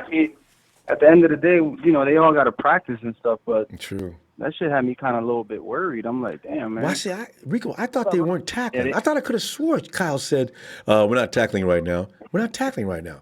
Well, what were they doing today? Kind of freaked me out. I said, wait a minute, I thought we weren't tackling. I mean, if I got Bosa laying on the ground, and apparently we're tackling, and bodies are dropping all over his ankles, come on, man. Kyle, what are you doing? And Verrett, I don't know what happened there. He's supposed to just wrap up and make the play and let go. He's wrestling him down on the ground. Bam, ankle. Oh! So, Rico, I do worry about not getting enough contact in before this Saturday, because if guys start dropping like flies because they're not ready to tackle, that's bad, too. I don't know what's going to happen Saturday. I tell you, fam. Yeah, man. That shit had me worried, man. I ain't going to lie to you. I'm like, damn. When I was reading about it, I'm like, oh, man, we're done. But then, like I said, it's football, man. It happens, and that's a part of the game. But my personal opinion, I would rest these guys, man. Rest Bosa, rest these guys. Oh, they will. They already good. We know what they can do. You know what I'm saying? Well, you got to work. You got to work out with your teammates. So you need to know what they're doing. It's all a matter of getting in sync with the rest of the guys. But still, I know what you're talking about, though. I mean, Nick, what he does, he doesn't need to.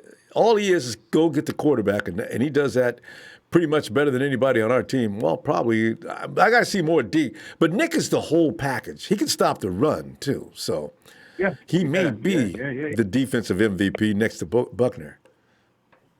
That'll be sweet. That'll be very, very sweet. But today I had off today, actually, for the first time in, like, forever, bro.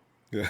So I'm actually at home chilling and stuff, man. I had a good time. Hey, cool. But I want to send a shout out to you, man. First and foremost, shout out to you, Ronbo. Thanks for everything you do for us. I was actually driving from the gas station. I'm driving and stuff, and I got like bumped off like 6 times. You had like a miscommunication problem or something, with your audio or something. Yeah, no, we was having all kind of tech issues when we first started tonight. So yeah, ain't no telling what happened. Yeah, but I'm glad you're back home, man. Because like I said, this show makes my night, man. For real. God, shucks, Rico. But, thanks, man. I was on CBS Sports. I had screenshotted it. It was like now it's like probably like 7-8 hours ago.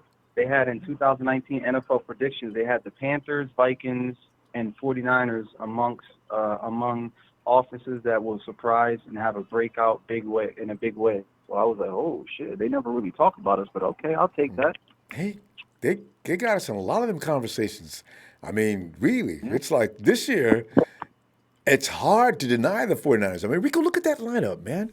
See, all them wide receivers, we're going to have to get rid of some people. We're that good, finally, to the point we got to get rid of talents. And maybe the Cowboys and Hawks will be picking them up along with the Rams, which bothers me. It bothers me too, man. They got to compensate us, though. Not in this cut. Yeah, damn. Forgot about that. They said the red zone looked good. They lit it up. Awesome. Yeah, they said they look good, man. Jimmy Garoppolo 4 touchdowns in a row. I'm like, oh shit. And even though we know it's practice, but come on, man. Let's get it, baby. Rico, it's only a matter of time before we get that red zone down. Everybody's talking about, we need some big, tall dudes, man. We ain't going to get up now. We didn't do that. Trent Taylor is about 5'8", 2 TDs. It's not about the height of the man. It's about his ability to get away. 50-50 balls is good, okay, but getting clean away, that's a 90-10 transaction right there, baby. Boom! Yeah, he's not on our team. He's not on our team, but you're telling me that Antonio Brown is the tallest big biggest red threat in the fucking NFL. Excuse my language. Come on, man. Look For what he's years. doing. He's a For little years. guy. He ain't that. You know what I mean? He's thick, but he's he's built like Debo Samuels and stuff like that. Well, Debo's a beast. Debo's a beast. We ain't gonna get into that, but I don't know, Rico. Did you see yeah. what was he doing on his Instagram? I think he'd been working out. Didn't he call himself Mr. Big Oh, Chest? his feet.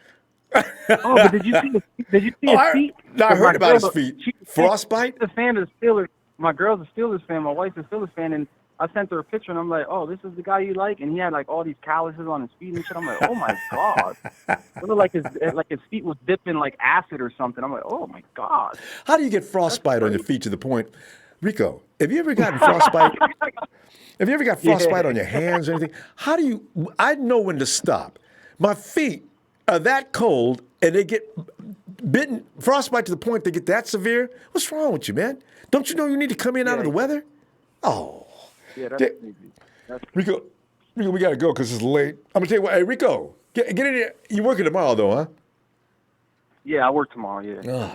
Okay, we'll look for you tomorrow because we're going to go. East Coast time is pretty late now, so I'm going to see if we get anybody else in there before we say goodnight. All right.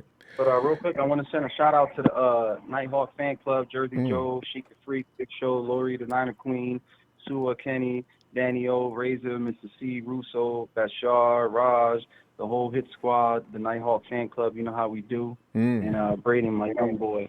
But anyway.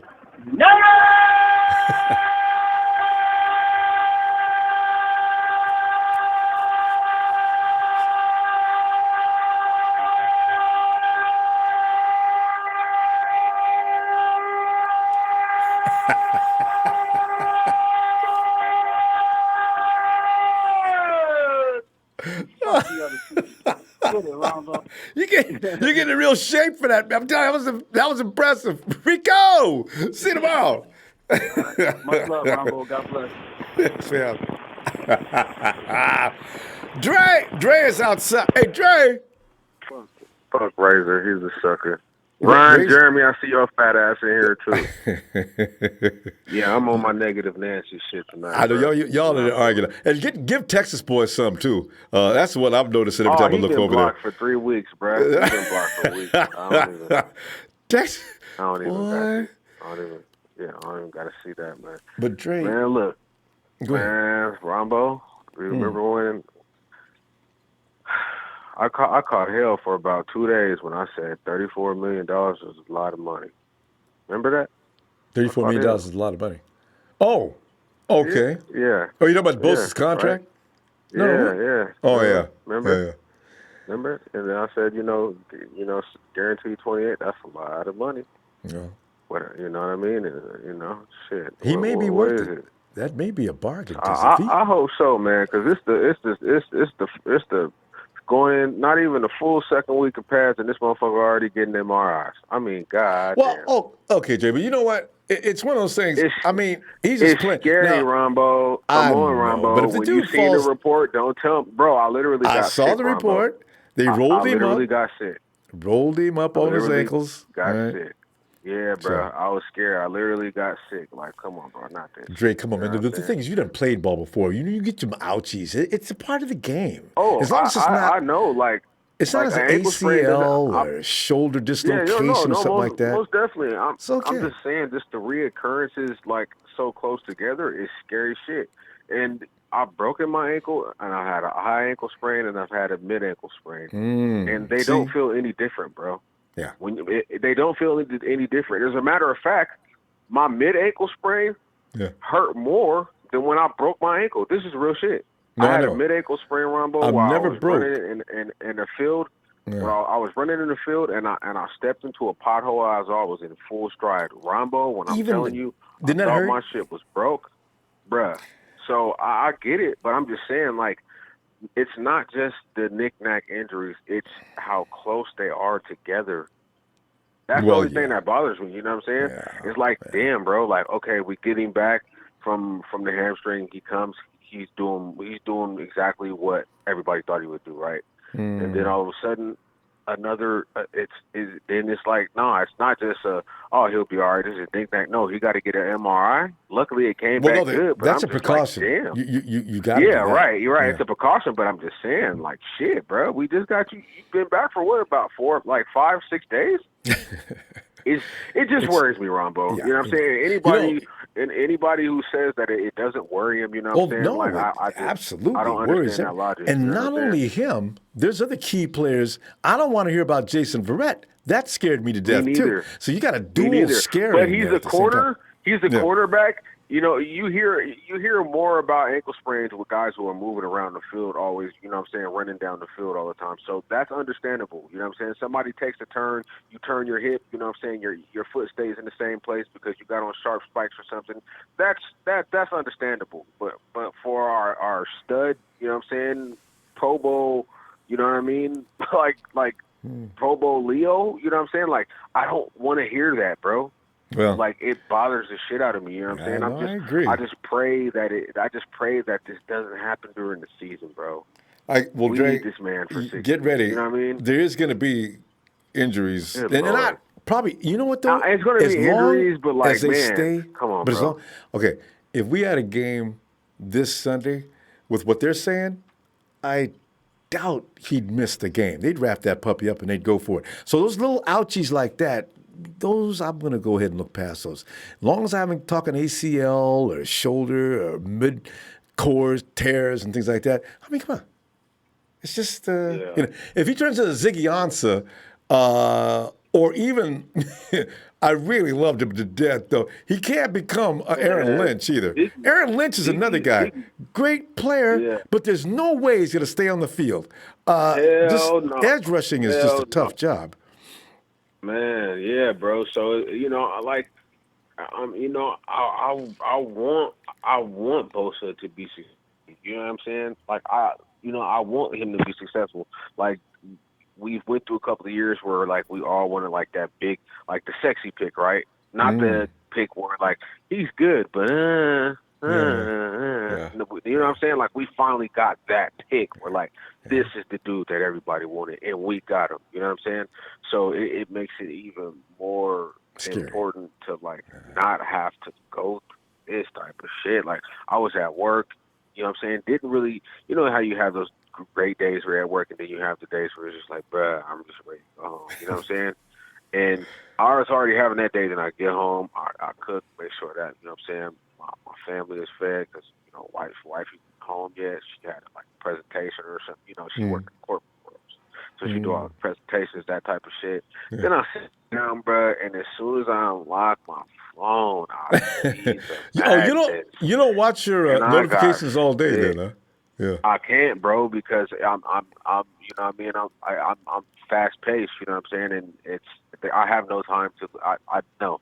My phone stays in my locker. You know what I'm saying? Like, I just good don't thing have you know, no time really. to be checking. You know what I mean? So everybody. Then when I went to lunch, it was too early. It was like the practice report hadn't came out even. You know what I mean? So, and I'm just trying to eat, really just gather myself. You know. So, yeah, I know what you're going through.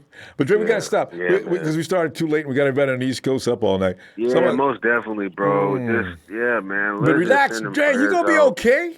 Bosa's gonna be okay. Verrett's gonna be okay. They'll be back. They'll be back next week. Verrett, please. Yeah, bro. I'm sick. I'm not feeling good, bro. I'm about to lay down. There you go. You didn't need this stress anyway. Appreciate you getting in here, though. Man, most definitely, man. Shout out to the TNT fam, man. Trey, Big Show, player partner, Will, Bob, Money, Russo, Ratio, Floyd. Man, y'all know who it is, man. Y'all might not see me tomorrow, bro. I need to take a break. Hey, somebody go back and wake him up tomorrow. High blood pressure, bro. Yeah, bro. High blood pressure, bro. I can't you don't need that. All right, bro. I love y'all, bro. I'm gone, bro.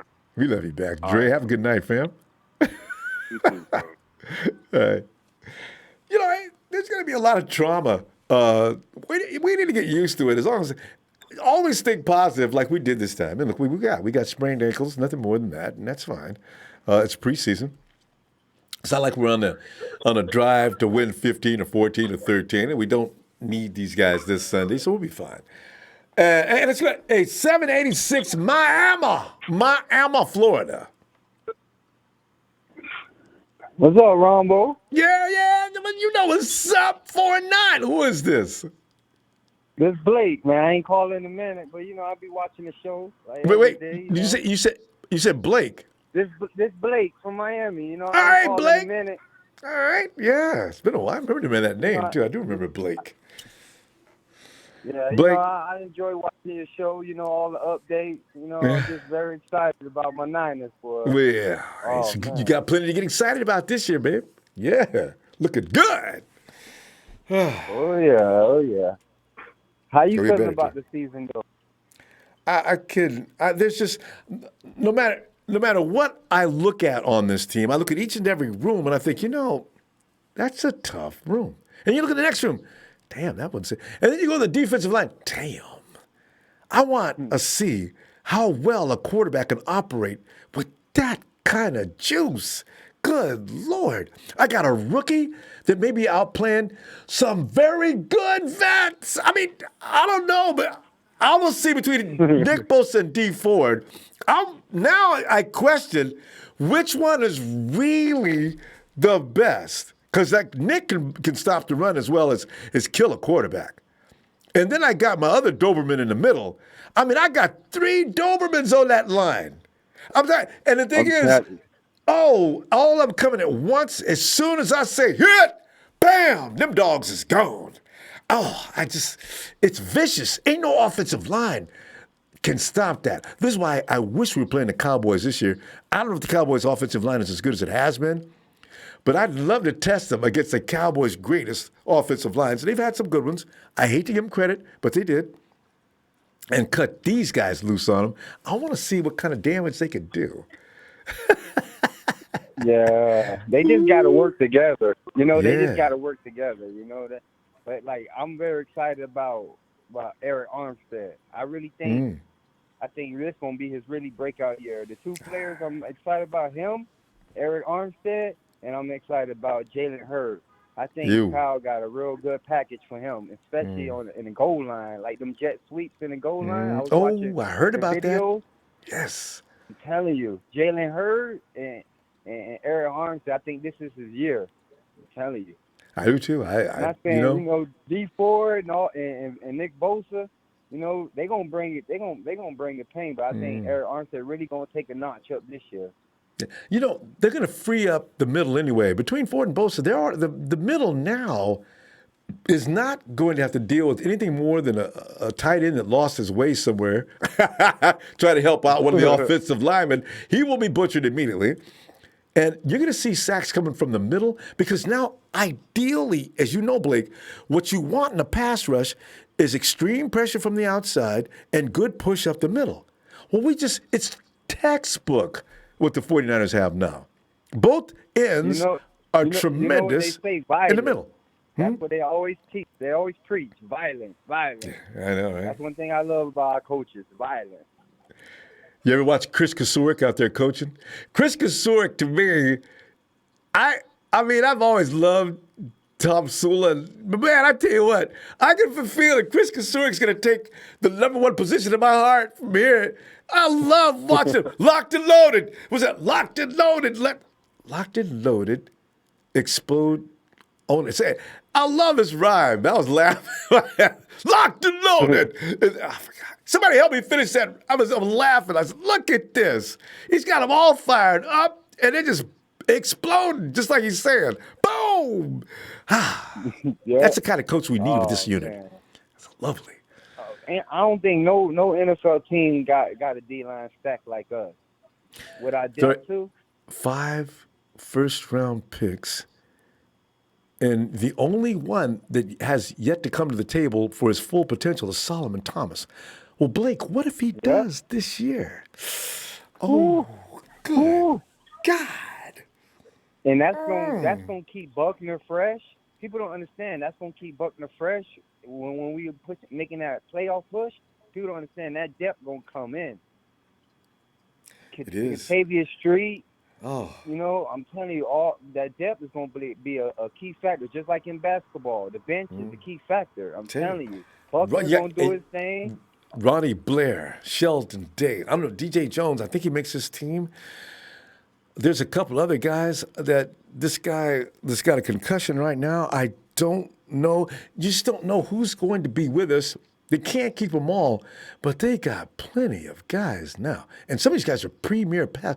Look at Ronnie Blair. I could put Ronnie Blair and Sheldon Day in at any time. As long as they're surrounded with the right company, they will get it done. Ronnie Blair's running around saying things like, I know my job, I get it done, so the next guy next to me can get his job done. That's why they call Ronnie Blair, but used to be coaching. Hey, guys, I'm still playing. but Ronbo, somebody got to get cut, Ronbo. Yeah, I know. Somebody got to get cut. I'm telling you, we're going to be mad. I'm telling you. But I think either Sheldon Day or I'm telling you, it's going to be somebody that's very valuable. But we got that's we deep. We deep on the line. It's going to be. I'm telling you. I'm just very excited about the season. You know, I get my nerves jumping just watching your show. I'm telling you, man. It's fun talking about these guys. I really appreciate what you do for the Niners. You know, every day putting in dedication, your work. Wow. You know, it's a pleasure. Thanks, fam. Hey, thanks, man. Blake. But I don't want to hold you up, but you know, I stayed up late because I haven't called in a minute. But I'll be watching. You know, I'm telling you, I'll be watching. Thanks, fam. Appreciate you, Blake. And it's late where you at. I know, too. You got it in tonight. That's awesome, bro. I just got a job at the Dolphin Stadium. All right. To be honest with you. All right. See, I live right down from the Dolphin Stadium, but you know I'm making good money there. But it's you know. And you ain't gotta like the Dolphins. You just get paid. No, I don't like the Dolphins. They suck. Oh, they're in trouble this year, All too. right. Thank you for taking my call, man. I really Thank you, appreciate Blake. Looking forward to hearing from you a little later. All right. Have a good night. All right, now you take care. Hey, I just You wanted too. to say one thing. You might not think of this, but I don't think Kendrick Bourne gonna make the team. I'm just being honest. Blake, here we are having a wonderful conversation about saying goodbye, and then you throw a dagger into my Kendrick Bourne loving heart. I don't think he's gonna make it. I'm telling you. Who's gonna beat him out? You got Matthews beating him out. Man, I ain't gonna lie. I think on Richie James. Richie James can put him out. So Richie puts out both Jordan and KB. Because Richie James is good on special teams too. But Kendrick Bourne is up and down. He's up and down. He's up and down. Yeah, he was down today stripped, be dropping balls. He be good. You got to think about it. We practice consistency. That's true. You may be right. You know, we'll see you later. Well, y'all have a good night, though, man. Good night. You too, Blake. Everything, man. All right, Niners fam. for life. Yes. You can give me one call, one Niner call. Can, no problem. Niners!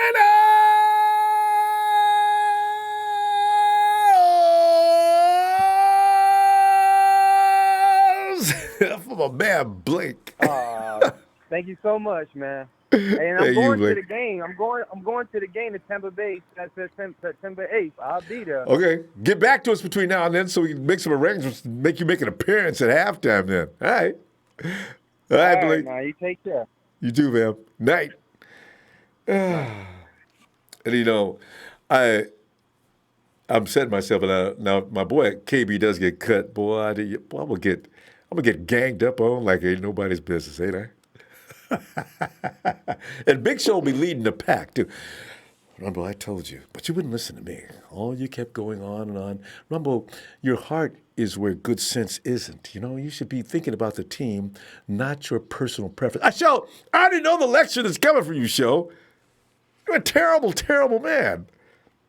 Hey, and speaking of good guys, my dude, Braden, up late night, Braden. Yo, Ronbo, what's up, my dude? Braden, what you doing tonight? We're just hanging out here. We're waiting for you, Braden. By the way, Braden, does your mom know that you're awake? I've already pictured you doing something like I would have done at your age. Is sitting in there with the blanket over my head and the phone, which my mom doesn't know I have, and talking quietly. So I can't My be mom heard. already knows I'm awake. It's a different house. You're in charge at your house, aren't you? If it was me, hey, what I tell you about that? Turn that light out and go to sleep. You will get up at 6 o'clock in the morning and you will not, you give me 1 minute of problem. You know, my mom would go on and on. So, you know.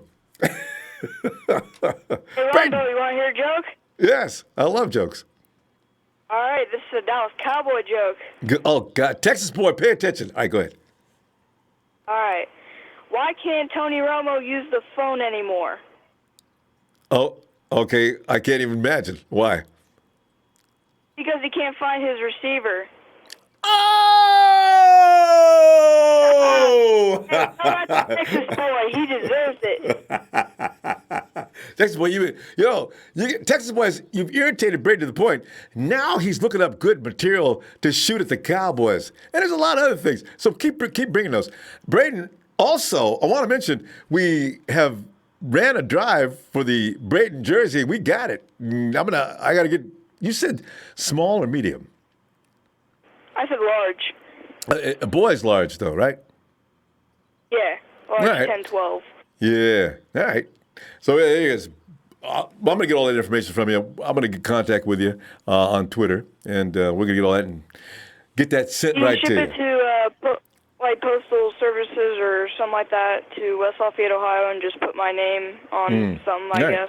I don't know how all that works, but yeah. You got to write that all down for me so I can give it to you. We're going to, wherever we purchase it from, we'll have it forwarded right to you. All right? All right. All right. Let's talk about some 49ers. Yes, indeed, Braden, because Jimmy G had a great day, and Nick Bosa. It actually comes out to be a good day. Bosa and Verrett are okay, and then, of course, Jimmy G was having, it was field practice today, just clowning them. So, you know. But what are your assessments on the day? Oh, Ronbo, that offense, my goodness. I've heard they've done good today. Jimmy G. Right. Oh, man. Says he would never throw an interception this season. Well, that's going to happen sometimes. Yeah. In any season, pretty much. Bosa, everyone's saying that he is a bust. That is not true. That is never true. He will never be a bust. He'll be the greatest defensive player. He'll get over 10 sacks. Yep. And that's it. Yeah. You can tell all that to non-49ers fans. Yeah. 49er fans. I know. They wish he was a bust. And that way, anybody on our schedule is not going to call him a bust because they know if you say something that we're playing you on the schedule and Bosa drags your quarterback into the dirt more than once in one game, then it makes you look bad and you set yourself up for a lot of embarrassment. See, so nobody on our schedule, I guarantee you, now Texas boy is going to say things and others, but you guarantee a Hawks fan and a Rams fan, you're not going to hear from them about Bosa, as they wish they had him. Cardinals fans, they're not going to say anything about Bosa. So it's all about the people who are not vulnerable to the Bosa pain. And by the way, TJ Serapin, Bosa's fine, as you might have already heard. You see Ronbo, any news on Bosa, he's fine. It was just a sprained ankle. He's okay. He'll be back. So, yeah. And anything else besides Bosa, Verrett being okay, Jimmy G having a great day. Do you know anything about Ross Dwelly? Oh, who? Ross? I know, right? Listen, everybody says that. Braden, nobody knows who is Ross Dwelly. It could be like if you were going to a quiz show or one of those variety shows where the host says, okay, for the $50,000 prize, pick NFL unknown players that could become famous. All right, I'll take that category. All right, Braden, who is Ross Dwelly? Tick tock, tick tock, tick tock, tick tock.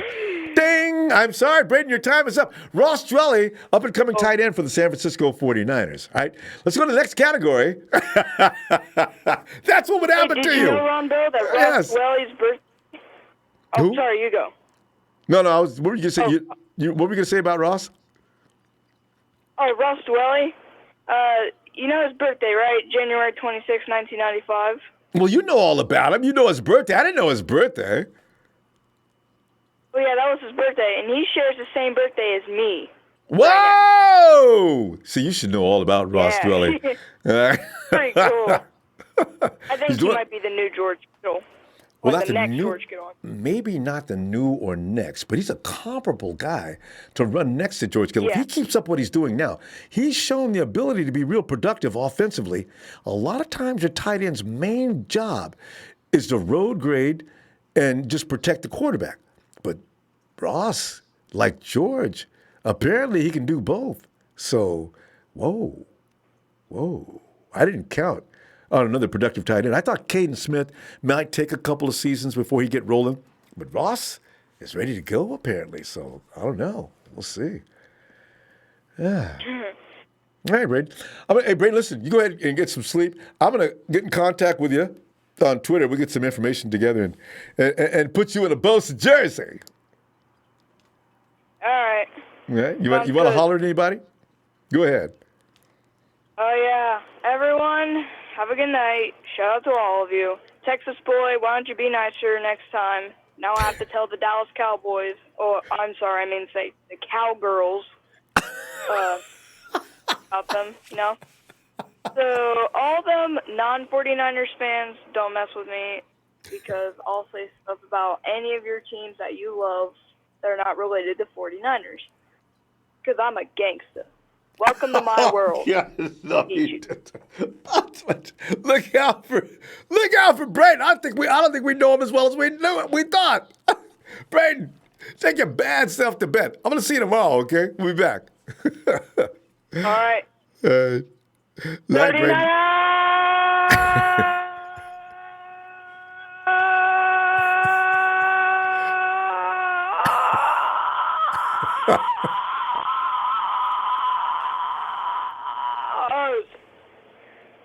Are you okay? Yeah, I'm okay. Good night, Braden. Made that noise. It was pretty funny. Oh, God. And we go now to JT.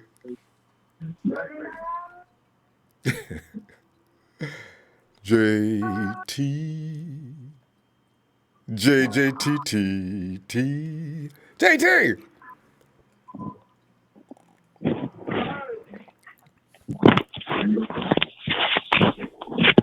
Hello. JT, we are here tonight as everybody has their hand on their monitor saying things like, Nick's okay, Verrett's okay, we're okay. JT, everybody, we got such a rush today. It's good for you, though. To get those, it's probably good for the circulation and everything, as long as you're not weak heart or got some kind of disease or something. To hear all of a sudden, Bosa, Verrett will have to undergo MRIs as they leave practice early. Ah! First thing you do, right? So now we find out, no big deal, no problem. They just got sprained ankles. They don't say what the degree of sprained ankle, but they did get hurt, and they had to leave. But they're okay. Meanwhile, you got Jimmy G just went buck wild between Trent Taylor. Ross Dwelly had a good day with Nick Mullins. George Kittle's out there snatching touchdowns. It just turned into an offensive. It was like they were feeding on the defense like piranha after everybody went down. And they should have. Because if they didn't, I'd be more disappointed. But JT, what are your feelings on today? You know, to be honest with you, I was just like, I just was kind of, I was a little worried, but, I just didn't think it was that serious. It was just an ankle sprain or, just a little ankle sprain. Yeah, I hoped. Because I didn't know. They didn't say what injury it was. They just said they have to undergo MRIs, and then they gave a little more detail. It's ankles. Okay. Well, at least it's not an ACL or something. Okay. So. No, but hold on. Let me turn down my TV real fast. Oh yeah, please. I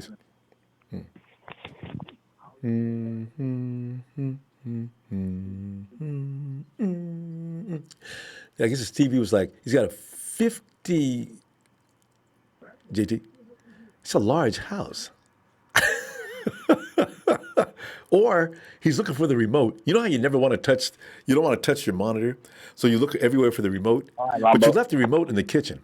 Hey, JT, JT, we thought you had like 100 square feet in your house, and you had to walk a long way to get that monitor off. I couldn't find my remote. I knew it. That's what I guessed. He put the remote somewhere because he didn't want to touch the monitor, so he's looking for the remote. I know. These are the things I do. But JT, hey. Ronbo.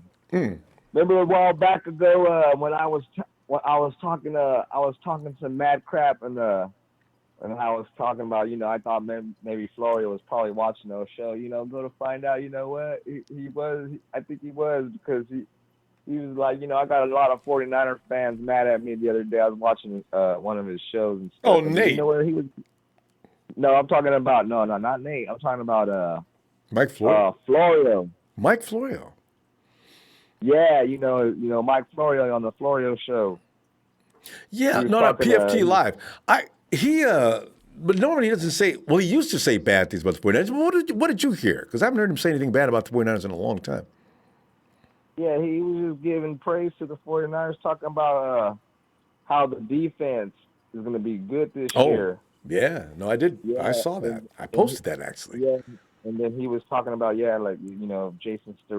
Niners picked up Jason Verrett, and that if he stays healthy, that we're gonna have two pretty good corners in him and Sherman. Yeah. And stuff like that. So I've been trying to tell people. People keep saying, "Well, I know about the secondary." What is there to know about the secondary? I said, find me a better duo than Richard Sherman and Jason Verrett. I don't understand. What is with this? We don't have a secondary. What? Not only that, if you notice, I don't know. I noticed it because I never really seen this kind of before, but I've been noticing like the 49ers, the team starting to be on TV more. They never really used to show the team so much, more or less. Ignored us. NFL Network, they ignored us. Agreed. Yeah, they always ignore us. They don't really show us that much, get into the team so much. Always show like other teams like Baltimore, all these, or the Browns. East Coast. All East Coast. Yeah. All these East Coast teams, or the Jets, and they still showing the Jets. Yeah. But now they're starting to show the 49ers, and I like that. That's a good thing. The writing's on the wall, JT. You can't deny that team's got the right personnel, and they've got an offensive guru running the offense, and that automatically makes them dangerous. And the defense is all of a sudden looking reparable. I want to piggyback on one thing I think Reb was talking about. He says 10 wins, 10-5, 10. Nah, 10-6. I say 12 at least and more. We're going in there and we're gonna slap teams in the face. This year, we're gonna whip their ass. We're gonna whip some ass, Ronbo. No, I agree. It makes sense. And JT, a lot of teams haven't prepared for this season as well as the 49ers, and you got to look at that too, because a lot of people think everybody got better. Well, okay, but what degree did they get better? Did they get way better? No. Did they get okay better? How hard our offense had to get it rolling when our defense is fully at 100% health. The NFL's got it coming offensively and defensively. It's coming. And look at the special teams, JT. Think about this for a minute. You've got a punter that can do extreme damage to a team on the other side of the punt. If he can put that ball wherever he wants to, and apparently he can, and also he can kick it in certain ways, that hang time is just stupid. And he puts it in precision places. That's amazing. So that's special teams, offense, defense. This is, if you don't have any weaknesses in any of those categories, you're automatically a contender. I just had a visual in my head right now as you were saying that. I could see that punter kicking the ball like that, say on a knuckleball, some bonehead receiver and tries to catch the ball and try to take it back. Yeah. He's gonna end up freaking fumbling that ball. The special teams are gonna come in. We're gonna get the ball back right there. You know what? He'll call fair catch about 3 seconds before it hits the peak of its drop. I mean, if anybody's that crazy, I want to see it, but I don't see anybody being that stupid. Crazy things happen in the NFL. You never know, but we'll see. But JT, we got to go because I keep forgetting it's late. East Coast is really late. Right. So, but let's as I always say, we're going to be back in here earlier tomorrow. God, Ronbo, don't say it. We will. All right, Ronbo. Have a good night, JT. Oh, God. I got it for tomorrow. I'm serious. I will be here early. I guarantee you almost. All right. And Night Hawk! See, this is why I always worry about the East Coast. Poor Night Hawk. He was probably laying there for the longest time. And, we were trying to get everybody in order. And sometimes we can't do that. But there is no way. What time is it? Oh, man. There's no way Hawk is awake. Night Hawk. Night Hawk. Just got the news. They won that playoff game. We're going to the Super Bowl. Night Hawk, wake up. See, it's kind of thing you kind of dream of, on the way to the Super Bowl. Night Hawk. All right. Bashar will speak on behalf of Night Hawk tonight. Bash!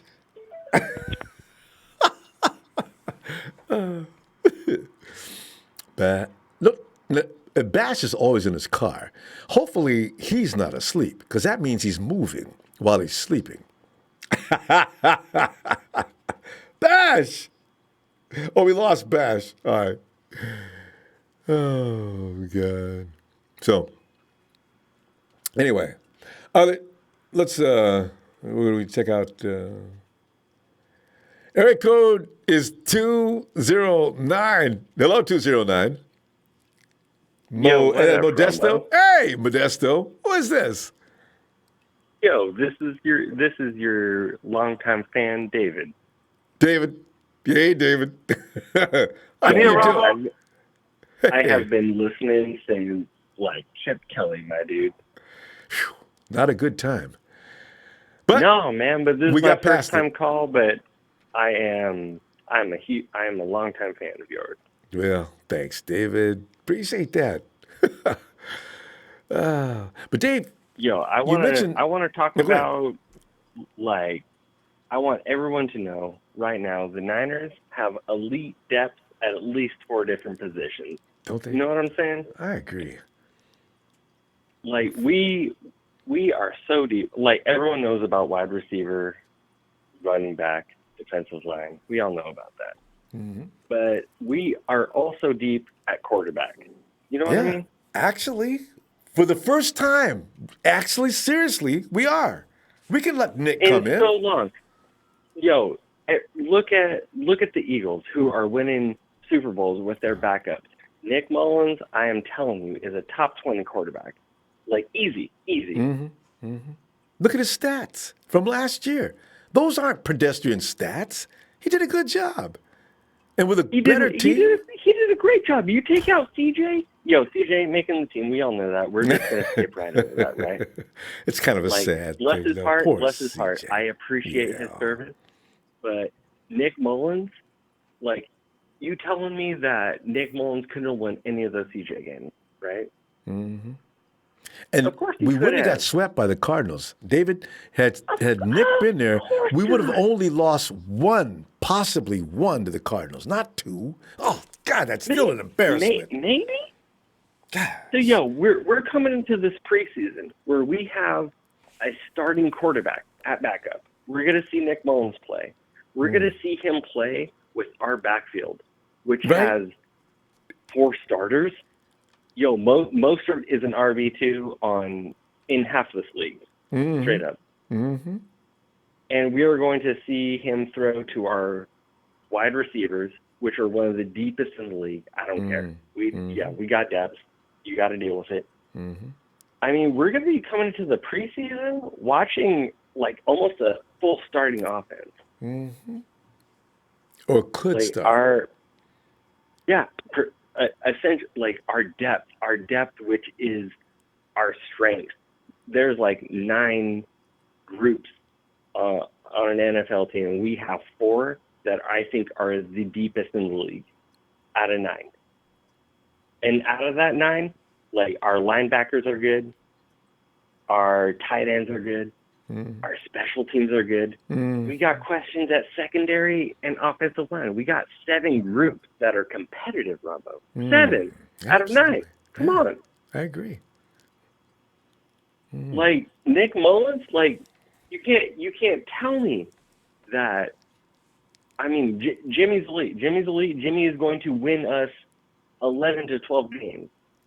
Nick Mullins, that dude is going to win us at least 9. Even if something happened, I agree. You know, now with the assembly of talent he's got around him compared to last year, and David, he's got more seasoning now. The mistakes he made, like that one he should have ran out of bounds last year. See, Nick has looked back on that film and says, see, he learned a lot last year, so that's why I'm really looking forward. Like, those were not preseason games he played. He played real games against real teams. The dude has it. And we got Jimmy, like, tell me I mean, come on. Nick Mullins is a top 3 backup in this league. Yeah. Hey, I gotta research that and look at everybody's backup. And do you know offhand? Okay, because Nick Foles is no longer a backup. Geno Smith, I understand, is starting ahead of who is that they picked up? Lynch from the Denver Broncos. So he's out, and I know he's better than Geno Smith. Who's a backup for the Rams? Oh God! Honestly, Ronbo, from the Jaguars. But oh my God, that's how bad it is. Like, that dude has played in playoff games, and I cannot even tell you his name right now. But I know. I know. I'm sitting here, boy. It starts with a B. I am so. But the guy's he awful. He's been awful for years. Might as well be Gabbard as their backup. Like, God. Eat it. Oh yeah, there's another backup. You know what I mean? But when we look at backups that are trending, like up or down, show me another backup quarterback that is trending in the upward directions that Mullins is. Not more than Mullins. You're right. No, I can't tell you. Like, what? Driscoll, who used to be with us over in Cincinnati, he's good. Hey, I forgot about him. He doesn't get any Driscoll's time. all right, man. He's not Nick Mullins, though. No, not even close, Ronbo. He's not even close. I mean, come on. We got depth at quarterback, playing with depth at running back. And we have 4 starters at running back. I don't even care. Most can play. Yes, can. We have the depth at tight end. We got the depth at wide receiver. Like, Ronbo, this offense is going to be top 3. Special. Players can actually get hurt, and we can still continue, unlike we have been the last couple of years. So we haven't had that. We haven't had that depth in Harbaugh, my man. Because Trent Baalke had backups that you hope don't have to come in. You're right. Well, Dave, we got to go. It's late tonight, and we're going to try to see if we get a few more in here before it says too late. Ronbo, I am so privileged to talk to you. Thank you so much. And appreciate you getting in, Dave. Man. God bless. All right. David, don't be a stranger. Get back in here as soon as you can. Be looking for you. Oh, man, you're going to hear a lot from me. All right. Have a good night, David. All right. Take it easy. What is that, guys? Oh, I don't. Bosh knows. Hey, who is that awful quarterback that is now the Rams' backup? Blake Bortles. Blake Bortles. Yeah, is Nick He's Mullins? garbage. Was that a New York accent? He's garbage. Yeah. When you suck that bad, you got to say it like that. He's garbage. He's horrible. Yeah, man. Sorry about what happened earlier. I was trying to switch on my headset, and I'm in the car, and the Bluetooth is. I knew you'd be in the car because Bash is always on the move. Man. Yeah. So yeah, man. I kind of felt like singing. I got the song stuck in my head. I got to let it out really quick. Oh, please let us have it. Chestnuts roasting on an open fire. Jack Frost nipping at his toes. It's Christmas in August. Antonio Brown has frostbite, ladies and gentlemen. Hey, somebody was trying to explain that on the chat. Something about a machine. that has reverse action. Therapy done. Yeah, right. And the therapy he had cryotherapy done, and he didn't know how to protect his feet. He didn't know how to put his socks on or his, I don't know, little moccasins. Hey, see, and now that adds another reason why I really don't feel bad about not having picked up Antonio Brown. Could you imagine what Al Davis Jr. and Gruden are going through? And, they're not probably the kind of guys that are going to be real sympathetic about that kind of thing. Remind me again, how much am I paying him? And was it your idea to bring him here, John? Listen, you know what, Al, I'm telling you right now, I thought we both agreed that we should pick up Antonio Brown. I don't understand what happened with his feet, but I am going to get to the bottom of this. You do that, will you please? And that's why they call us dumb and dumber. And you're the dumbest. Go bad feet. All right. So the Nick Bosa talk. All right. Yeah. All right. Let me tell you guys a little story.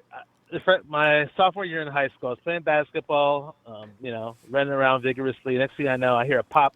My ankle's gone. Yeah. I thought I broke my ankle. Went to the hospital. They said it's a severe sprain. Did they say ligaments involved? That's what's really scary. Yeah, you really stretched that ligament. Were involved. It was the worst. It was really, really bad.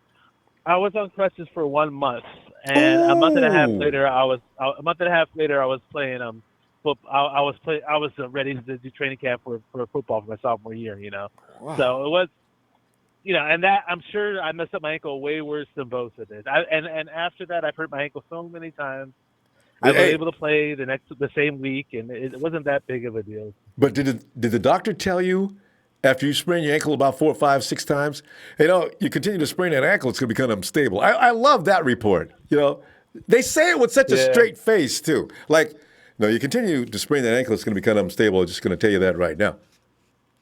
Oh, Jesus. Well, you guys know I'm a Warriors fan. I watched Steph Curry sprain his ankle like crazy once or every other week. Guys got to him. Once they got to him, he ended up, being healthy. And next thing you know, the team started winning championships. So I'm not worried about an ankle. Yeah. Even if it's Verrett or Bosa, Yeah, they'll be back. As far as Bosa goes, really quick, this is from Matt Mayoko's Twitter.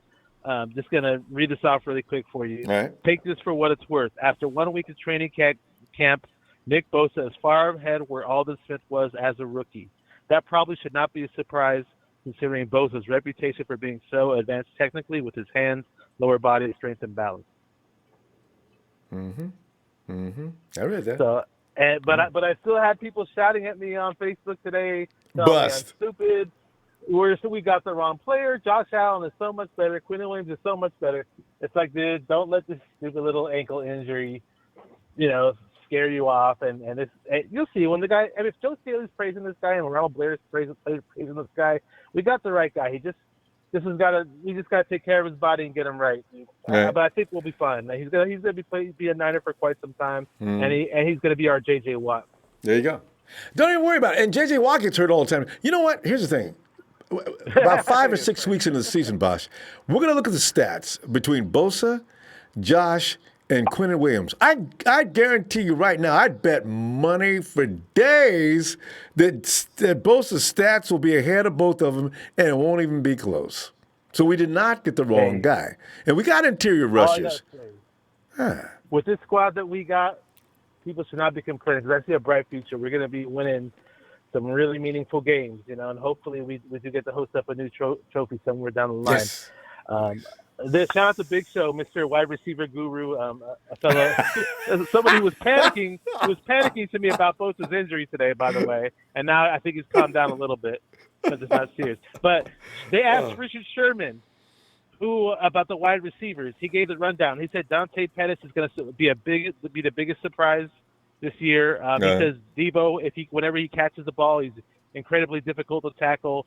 He's right. He runs like a running back with the ball. These are his exact words. He's saying Jalen Hurts an enforcer. Marquise Goodwin takes the top of the defense. We all know that. Yes. Jordan Matthews coming in with a veteran presence.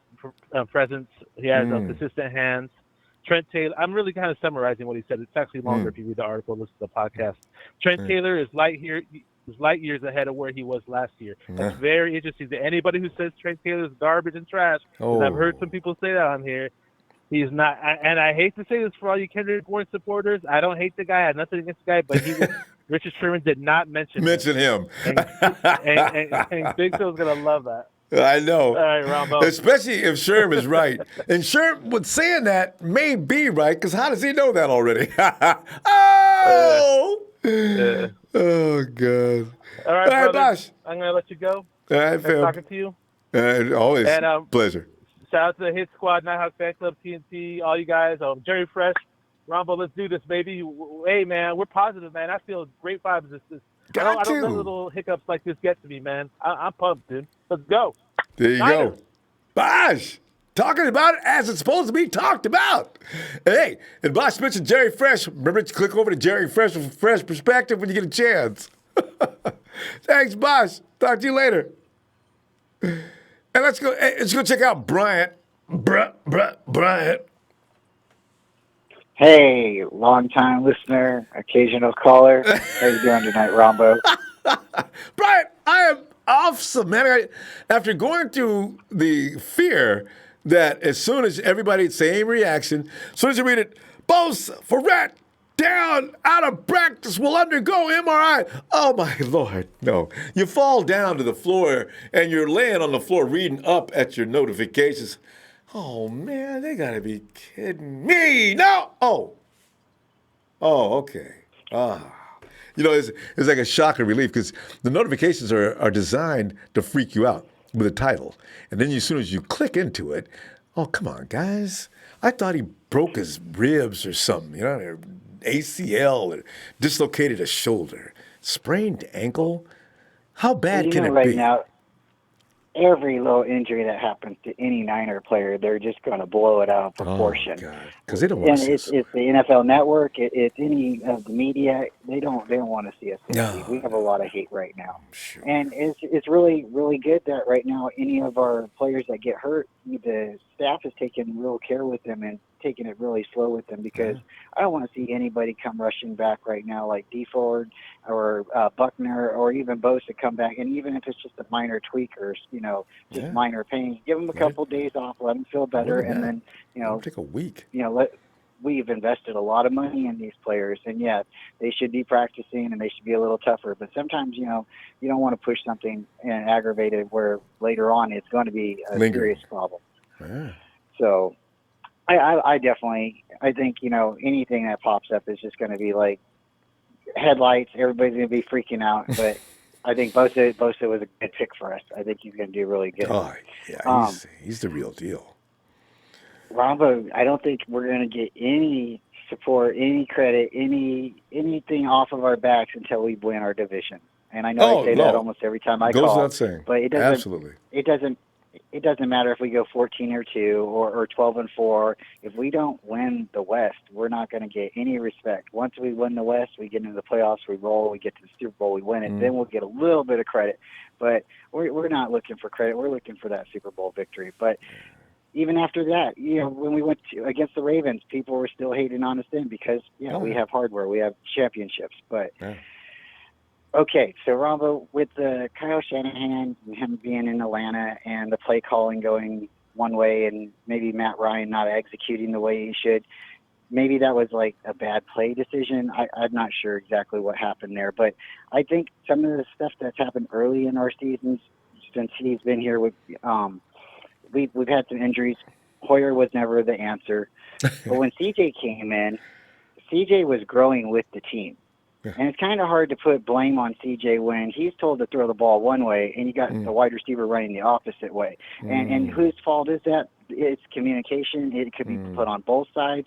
But when you have players that don't know the offense and they're playing together and they're growing together, and you take the offensive playbook and you cut it in half and you say, okay, well, we can't run it now because who we thought were going to be playing this season is not on the team this year, or they're injured, so we're not going to even run half of the plays this year. You limit your options, and I don't know why everybody keeps forgetting. DJ can throw that ball. He threw the ball to Marquise Goodwin in the Giants game. He's thrown the ball in the Packers game, and you can't blame somebody when there's 11 players on the field. If we had a better differential turnover ratio, we might have won some of those games. I think we need to get together and get that dude. Just a second. I think we need to get together and get that dude a Nick Mullins jersey because he's like talking like he's the best thing. If he was the best thing, then he would have beat CJ out last year. Yeah. Now there's some reason that Kyle likes CJ, and it's either he listens to him, either Kyle sees more talent in him, but there's this preseason is really about the two quarterbacks battling, and if CJ wins out, I know a lot of people are going to be mad, but that's Kyle's boy. Yeah. Well, he was a third-round pick on him. But you know what? I want to go back to something you said about putting CJ. You see, that's why I said way back then, CJ's time was not to come in at that point, and I worried that they were going to ruin him, putting him in too soon for the reasons you just stated. He wasn't ready. The offense wasn't ready. So you leave Hoyer out there. It's a throwaway. Let him, who knows the offense, at least you got one that knows the offense, and let him bring that team along. But no. Yeah, bring CJ out there. And he was a little confused. You got to look back, though, when Hoyer was playing, the team fell apart. They stopped believing in Hoyer. They're letting everybody rush in on Hoyer, and Hoyer that's throwing true. the ball away. Well, Hoyer was seeing ghosts, when CJ came in, he was because the team wasn't blocking for him. Something happened in the locker room. But when CJ came out, he developed a spark. And then when he came out again this year and he played against the Chargers, we almost won that game.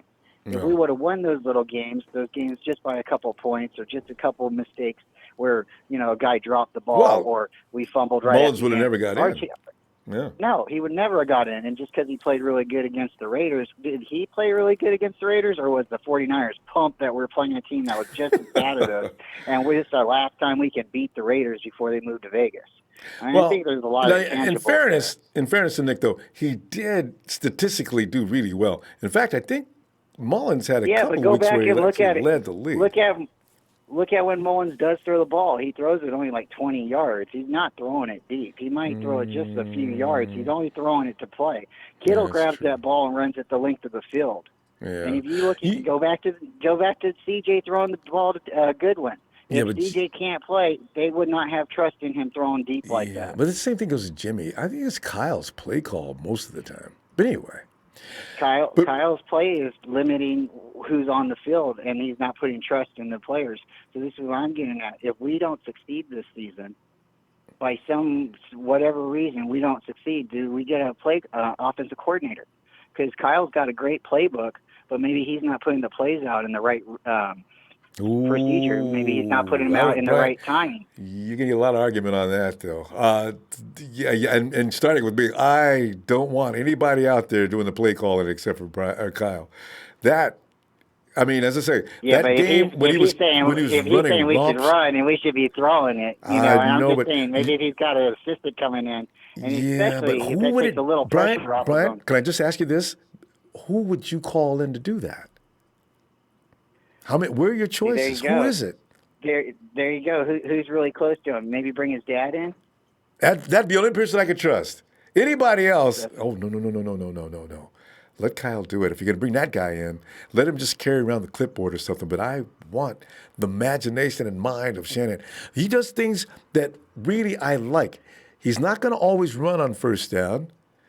He's going to run all of a sudden. He's going to pass. Everything's coming out of play action anyway. So, yeah, I definitely believe in him. Shanahan. If they don't make the right move this year and if they keep falling apart and if we keep losing games just by a couple points, we got a good kicker. Brian, we got a good defensive line now.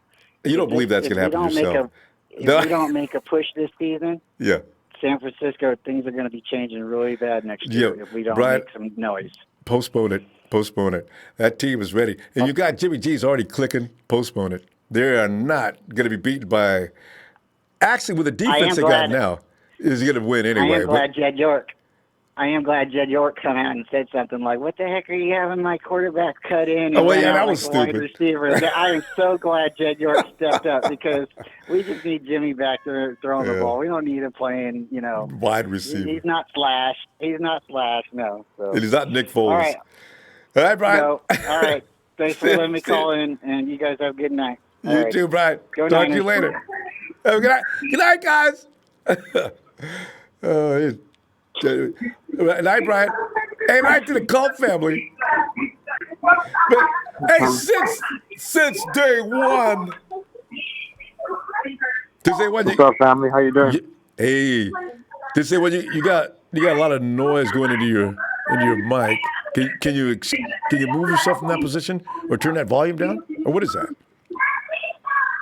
I'm right here at I'm just waiting for my food right now to come out. I'm at this burger joint. Oh, you're at a restaurant situation.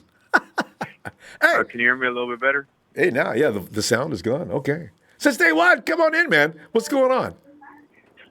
All right, you know how we do it. It's right here representing.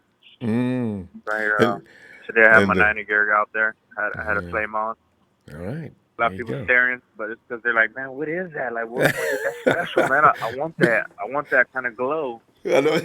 It'd be funny if, though, when you said flame on, you're starting to walk along, you got other clothes on, all of a sudden you flame on, and all of a sudden it's like all red and gold all over you. That'd be awesome. Yep. They need to design a uniform you can push a button and that happens.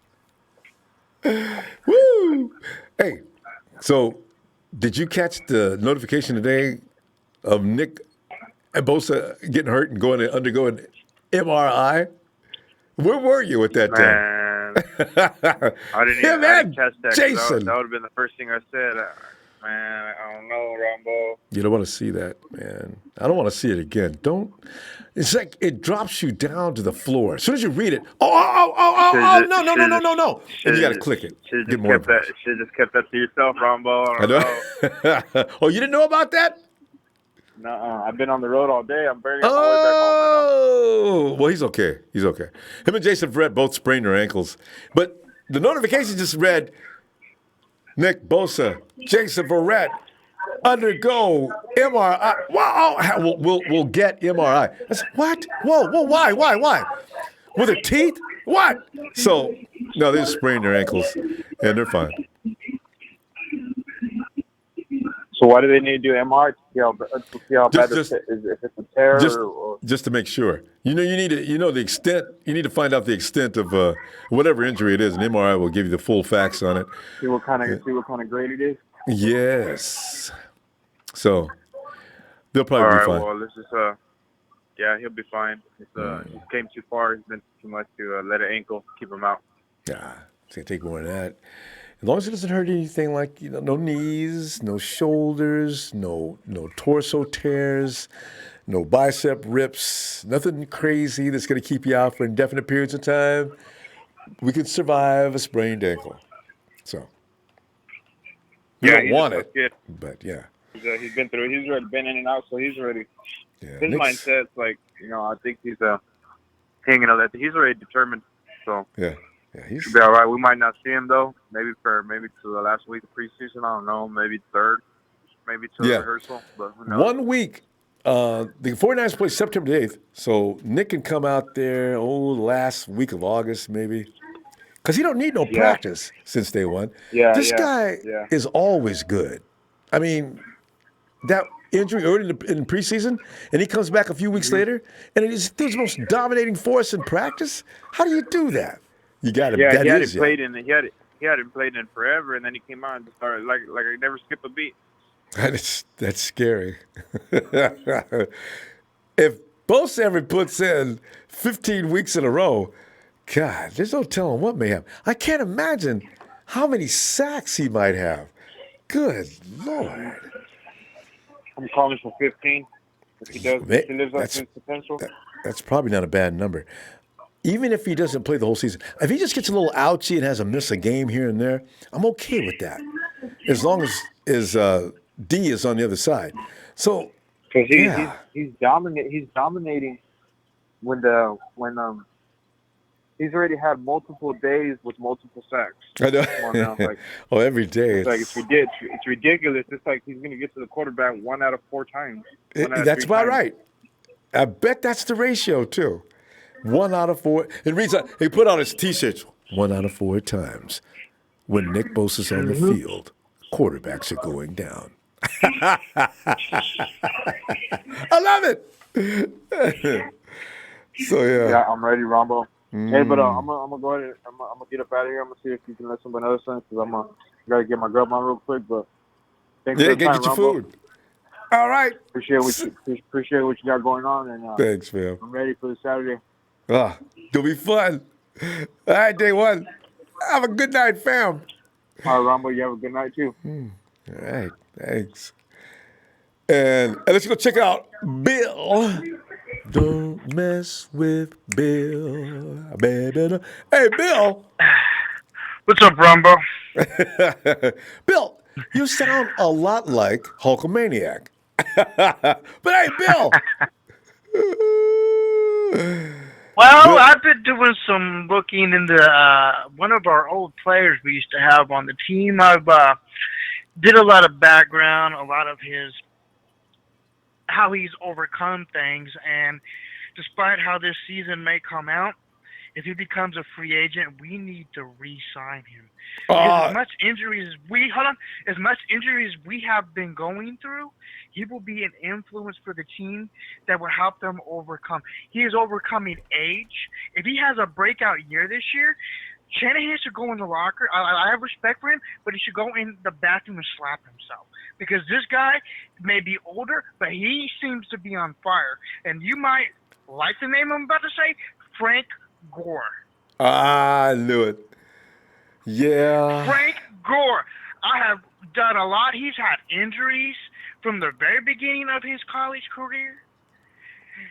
And since he was a kid, he's overcome so much. I mean, he would be a great story for our team. Bring him back. If he don't make it in Buffalo Bills, we need to re-sign him. Maybe to be as a veteran for our team to help them understand you can't be having a sore right foot or a sore ankle. You know, maybe you need to toughen up. Because if this man at the age of 36, almost 37, can get on the field and run crazy, and you're like in your 20s and you're limping off the field? What? We'll see. What? Trent Baalke. I don't know what in the world. Well, we have a new up-and-coming running back. We want to make sure he gets his. I mean, Carlos Hyde was not Frank Gore. I mean, come on, Trent. We had a chance to re-sign him and we didn't do it. Didn't refuse to do it? He come back. Because Trent gave him some BS deal, and he said, I don't want that, Trent. Come on. So, If I was Frank Gore and I was listening, I would reconsider maybe if your career don't go good in Buffalo this year, maybe consider understanding that we got a new GM, a new coach, and a new way of life going on out there now. Consider coming back to San Francisco. Come on back. We want you. I miss you. The years he gave us, I'm telling you, was fabulous. I mean, I miss the guy.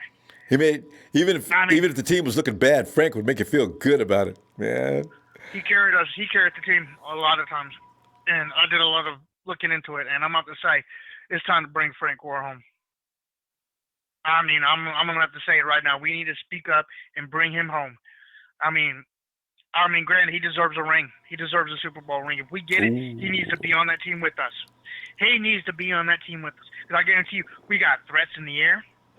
We got our tight ends, our wide receivers. If we put Frank Gore there, people are gonna go crazy. They don't know. Is it gonna be Frank? Or is it going to be our tight end? Is it going to be our wide receiver? And then when we score, our defense is going to be great. Finally, we have one. We have a defense. But you got to get rid of another. But we already got 4 guys back there. It's really log jam at running back though. I don't know, man. I mean, I like McKinnon, but I don't know. We have to decide who we're going to have to cut to put Gore back in. I mean, or at least put him on, if they get hurt, then put him on. And also, I gotta tell you, though, Bill, I don't know if this offense is actually designed for Frankie. But you know what? Gore used to be very good at coming out of the backfield making catches. And on a goal line situation, I'm going to Frank like Harbaugh and company wouldn't, when we could have won the Super Bowl. Frank, if you just give the ball, stop throwing the ball, Harbaugh. So, Hey, don't feel bad. Seattle was at the 1 yard line. I know, right? And lost the Super Bowl. I mean, they were closer than we were and lost it. Come on now. It's the only thing that makes me laugh, Bill. That's the only reason I could feel good about what we did is the Hawks were even dumber. So good. Man, still hurts. I mean, we should have just read. I think he was too scared, about killing time, and I don't know. I don't really want to think about that Super Bowl. That just makes my stomach turn. It's really. But yeah, I'm put it like this. Because that should have been his year to get a ring. Yeah. And I think it's time he should get a ring with us. And you say it's not designed for him. Well, do you know Frank Gore? Yeah. Question: do you know Frank Gore? Is the question. If you say it's not designed for him, he will make it designable and overcome. Well, then there's that. I mean, he could run the inside zone, but Kyle loves around that outside zone. So I'm not sure. Frank is that guy that you're not going to stop. The guy can run 2 inches off the ground and keep moving forward, and the refs never blow the whistle. Frank Gore is a freak of nature and could be considered one of the eighth wonder of the world. So now I know what you're saying. They would design plays for Frank. I agree. So, but Bill, I mean, he would make it. Do you know? And the question is, Shanahan is the son of Mike. Mike made, what was his name? The running back in Denver. Davis. His name? Shannon Sharp. I don't know. No, I don't think it was Shannon Sharp. Terrell D. Terrell Davis. Yeah, that's true. And Terrell Davis was a north-south runner too, for the most part. So, but hey, Bill, we're gonna have to go. Just bring it to your attention. When do you come back on again? Tomorrow. Tomorrow. I'll probably try to be on in the evening. Lucky you caught me up this late. Yes, I'll indeed. have to do some videos. I've seen you on. Doing some looking into Frank and see where he's sitting, and if he becomes a free agent in preseason, after preseason, we need to consider on signing him. Yeah, he's going to retire with us anyway, just like Bowman did. Should, Everybody's coming home. Yeah, and you know what? I put it like this: give the guy a ring, give him a ring, and if anything, he can be a veteran. Find our key future a future running back. Right. That we're going to keep for the next 10, 20 years, 10, 15, and have Frank work with him. And not only that, talk to the defense. To the defense. Come on. Frankie Gore, coach. All right, Bill, we really got to wrap it up. I'll see you tomorrow. Check on D Ford. Check on D Ford. I heard he was hurt too. Yeah, he's having a procedure on his knee. He'll be back in 2 weeks. Actually 1 week now. So, all right. Have a good night, Bill. Look for you tomorrow. If you get a chance. All right. Night. And, why are we going to? Okay, let's try Nighthawk again. I can't imagine. If he answers, I'm going to be surprised. Nighthawk? Yeah, Nighthawk's. He's so far asleep right now. That's right. As Sheik will speak, but Bosh already spoke on behalf of Nighthawk, and Sheik will also do the same. So Sheik, you got to come in and do your best Nighthawk imitation. All right. And it is standing in tonight for Nighthawk, the Iron Sheik. What's up, Rambo? That's how he got famous, boy. Nobody can do like Nighthawk. Hey, one guy, who was that? Somebody did have Sheik almost. I said Bosh does it pretty good too. There's a couple other guys. Yeah. Joey Mahoney, who I've not heard from in a long time. I see him online. Who? Joey Mahoney. Sheik. He's a Raider fan. So Joey Mahoney became a Raider fan? Oh my God! That guy. I'll tell you this much. That guy wanted us to lose against the Raiders. Okay, on that day. You're talking about Joey Mahoney. Okay, we'll talk about this later. Let's go talk about the 49ers first. That is shocking. Yes. All right.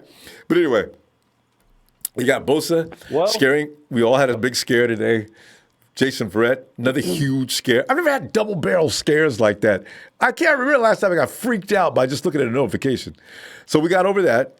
And then the hilarious part is you got G10 just going off of the poor defense to the point Richard Sherman's snatching his helmet off his head, saying bad words, just coming off the field. Trent Taylor's going buck wild, throwing the ball up in the stands to make things worse, celebrating TDs back to back. I was thinking, it's not funny, I guess, when you're sitting there because thinking, oh, man, what's wrong with the defense? But when you think about it, it's kind of funny.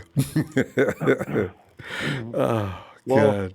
Well, Ronbo, I came on I was working early in the day, and I started at 7 in the morning. Yeah. And then then I got obviously I got notification of yours coming in, and then a chat is blowing up, this and that. I was taking a little 10-minute nap pretty much, and I woke up and I was like, wow, these guys are just tripping about a small injury. Sprained ankle, not that major. There's a lot of things. And another thing, Ronbo, people need to understand is injury is part of the game. If you don't like injuries constantly that happen in the football, go watch golf. Because there's going to be more. There's going to be more. He's right. This is not it. It happens. Yeah. I dislocated my shoulder many times back in the football. I sprained my ankle in football, everybody and I was done for about 2 or 3 weeks. Mm-hmm. I had it, and then I came back. You must have had a And high then it sprain. cleared. Yeah. Yeah, I had a high sprain, so mine was a little deeper. But his situation, he's fine. And the good thing you gotta be happy about, Faithful, is it's the beginning of the preseason. It's 4 weeks, then the season starts. He should be fine. He'd be fine. And people might trip, he's constantly injured. Let me tell you, Quinnen Williams has a hip injury. And is that still going on? Because I remember it's still going on. Yeah. Nobody talks about that. I know. So the people that wanted him, come on. And while that Josh Allen, he's the outside linebacker. Nick Bosa fits our defense. He is proven against Staley, McGlinchey, and he's getting a lot of high praise from a lot of players. Like even his Ronald Blair, that's been here for a long time. Everybody's, but Verrett, it is an issue because he's been gone for a year. But the thing is, he's going to fight because he's a vet. He'd be fine. But I don't think we should automatically put him as a starter. He should not be. I think Spoon should be the guy until mid-season. Then he comes in and takes over. We cannot rush these guys. That's true. That's why especially when you don't have to. And the thing, exactly. And the thing about the NFL, I hope they understand. What the injuries constantly happen in the NFL. You need to, make it very minimum in the preseason because you don't want to. Because NFL wants to get that cash and they want that money worth, and you don't want to be hurt. Like the 49ers, when Jimmy Garoppolo went down in the second and third game, it deflated us. And they don't want to lose much money. So maybe they should rethink about the preseason or do something about that. But it's part of the game. It happens. So I'm fine with it. He's okay. Nick Bosa, look at those freaking ankles and freaking thighs, some of the thighs that he got. He'd be fine. It's a balance. That's why when you see him bend, it's like crazy. It looks like the offensive lineman's got him locked up, and he just braces, those trunks locked down like anchors, and he just bends right around the dude, and that poor quarterback. Yeah. And Sheik, you know what? Nick's strong, right? But he hasn't got that grown man strength yet. Wait till that happens in another year or two. Oh, my God.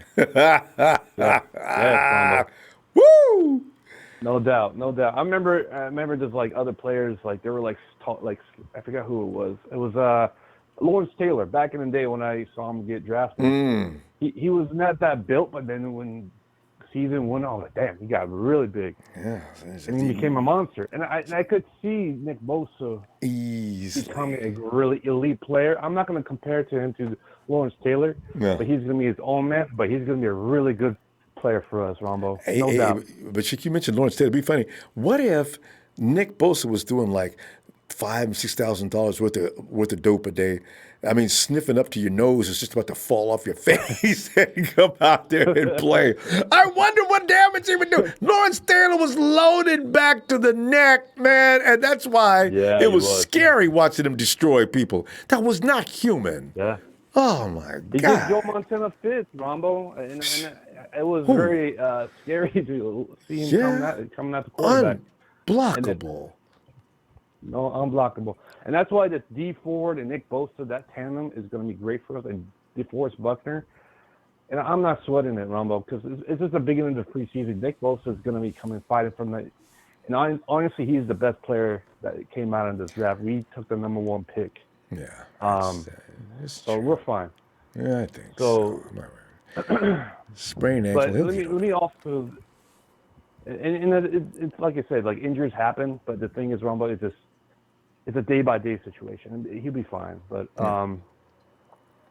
yeah. That's but I bet you, see, if the ankle sprains like that, let's say he'd probably miss this game, and the following week, even if he doesn't, he may work out probably in a few days. But I'm thinking they could have wrapped that ankle. If it's a sprained ankle, it's not severe, and we really in a position where we got to win this game. Promise you, Bosa plays. So it's not that bad. Right. And look at the long situation. Let me just add this before just like those haters. I know these Bears fans are here, the Cowboys fans. I noticed that we got a lot of company here tonight. We didn't invite. They give up their first-round pick to go. Even the Raiders. I hate the Raiders. I think the Raiders are the scum of the team in the world. They go get the AB, the Blackfeet AB. Well, how's that doing for you? All right, Cowboys. Amari Cooper. Have you signed yet? No? Okay, good. Same old. We're not having any problems. We're looking good. Everybody's signed and nobody's whining. And we don't have guys that are doing weird procedures to their feet. The hell was he thinking? Yeah. If you don't know what you're doing, and get some assistance. God, hilarious. I see this Bear fan. You guys blew it with that kicker, and you failed with getting gold, and you're still in this chat. What are you doing, Care Bear? Get the hell out of here. It's that Saturday mornings yet. See, let me guys see you tomorrow, man. I'm gonna shut it down, and can't wait to see you tomorrow. And you gotta put them in check, Rombo. I had to put them on check. I enjoyed it. But don't forget to hit that like for Ronbo Sports when you're. Hey, 3 more days, baby. Let's go. There you go. Because, hey, they're the ones who I get to double-digit dislikes just about every show. They come in, and the first thing they do is hit a dislike, and then they have the unmitigated audacity to disrespectfully talk to 49ers fans. You guys know where your position is on the totem pole, all right? So there you go. There's that. All right, Sheik. Is she gone? All right. Hey, fam. Hey, one thing I want to share with you today's news, I really love it. It says 49ers head coach Kyle Shanahan edges names like Bill Belichick and Sean McVay as a favorite to be named NFL Coach of the Year. This is according to Vegas's Odds Shark. And the list, of coaches favored for the honor, Kyle Shanahan plus 1,000. Freddie Kitchens, plus 1,100. Sean McVay, plus 1,200. Bill Belichick, plus 1,200. Now, the higher the number, apparently, the least of your chances. Frank Reich, plus 14. Sean Payton, plus 1,400. Andy Reid, plus 1,400.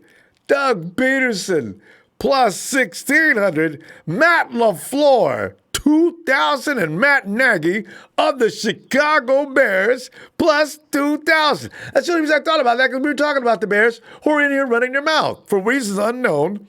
But Shanahan is entering his 3rd season as the 49ers head coach and has won just 10 games during his tenure in San Francisco. His teams, however, have been devastated by injuries over the past 2 seasons, including the loss of starting quarterback Jimmy Garoppolo during Week 3 last year. We all know about that, and that had a lot to do with what happened. So the 49ers finished 4-12 record last season, but will be getting several injured players, including Garoppolo, back. The team has also improved its defensive line by adding pass rushers like D. Ford and Nick Bosa, created a deep group of running backs with the addition of Tevin Coleman, and drafted 2 wide receivers in Deebo Samuel and Jalen Hurd. Kids that hold nothing but upside. Oh, I'm loving it. Most expected 49ers to reach and possibly even surpass the 500 mark for the first time since 2014, with some even seeing the squad as a potential playoff contender. Much of that has to do not only with the returning and added talent, but with Shanahan, who is considered to be one of the brightest young offensive minds in football. Niners!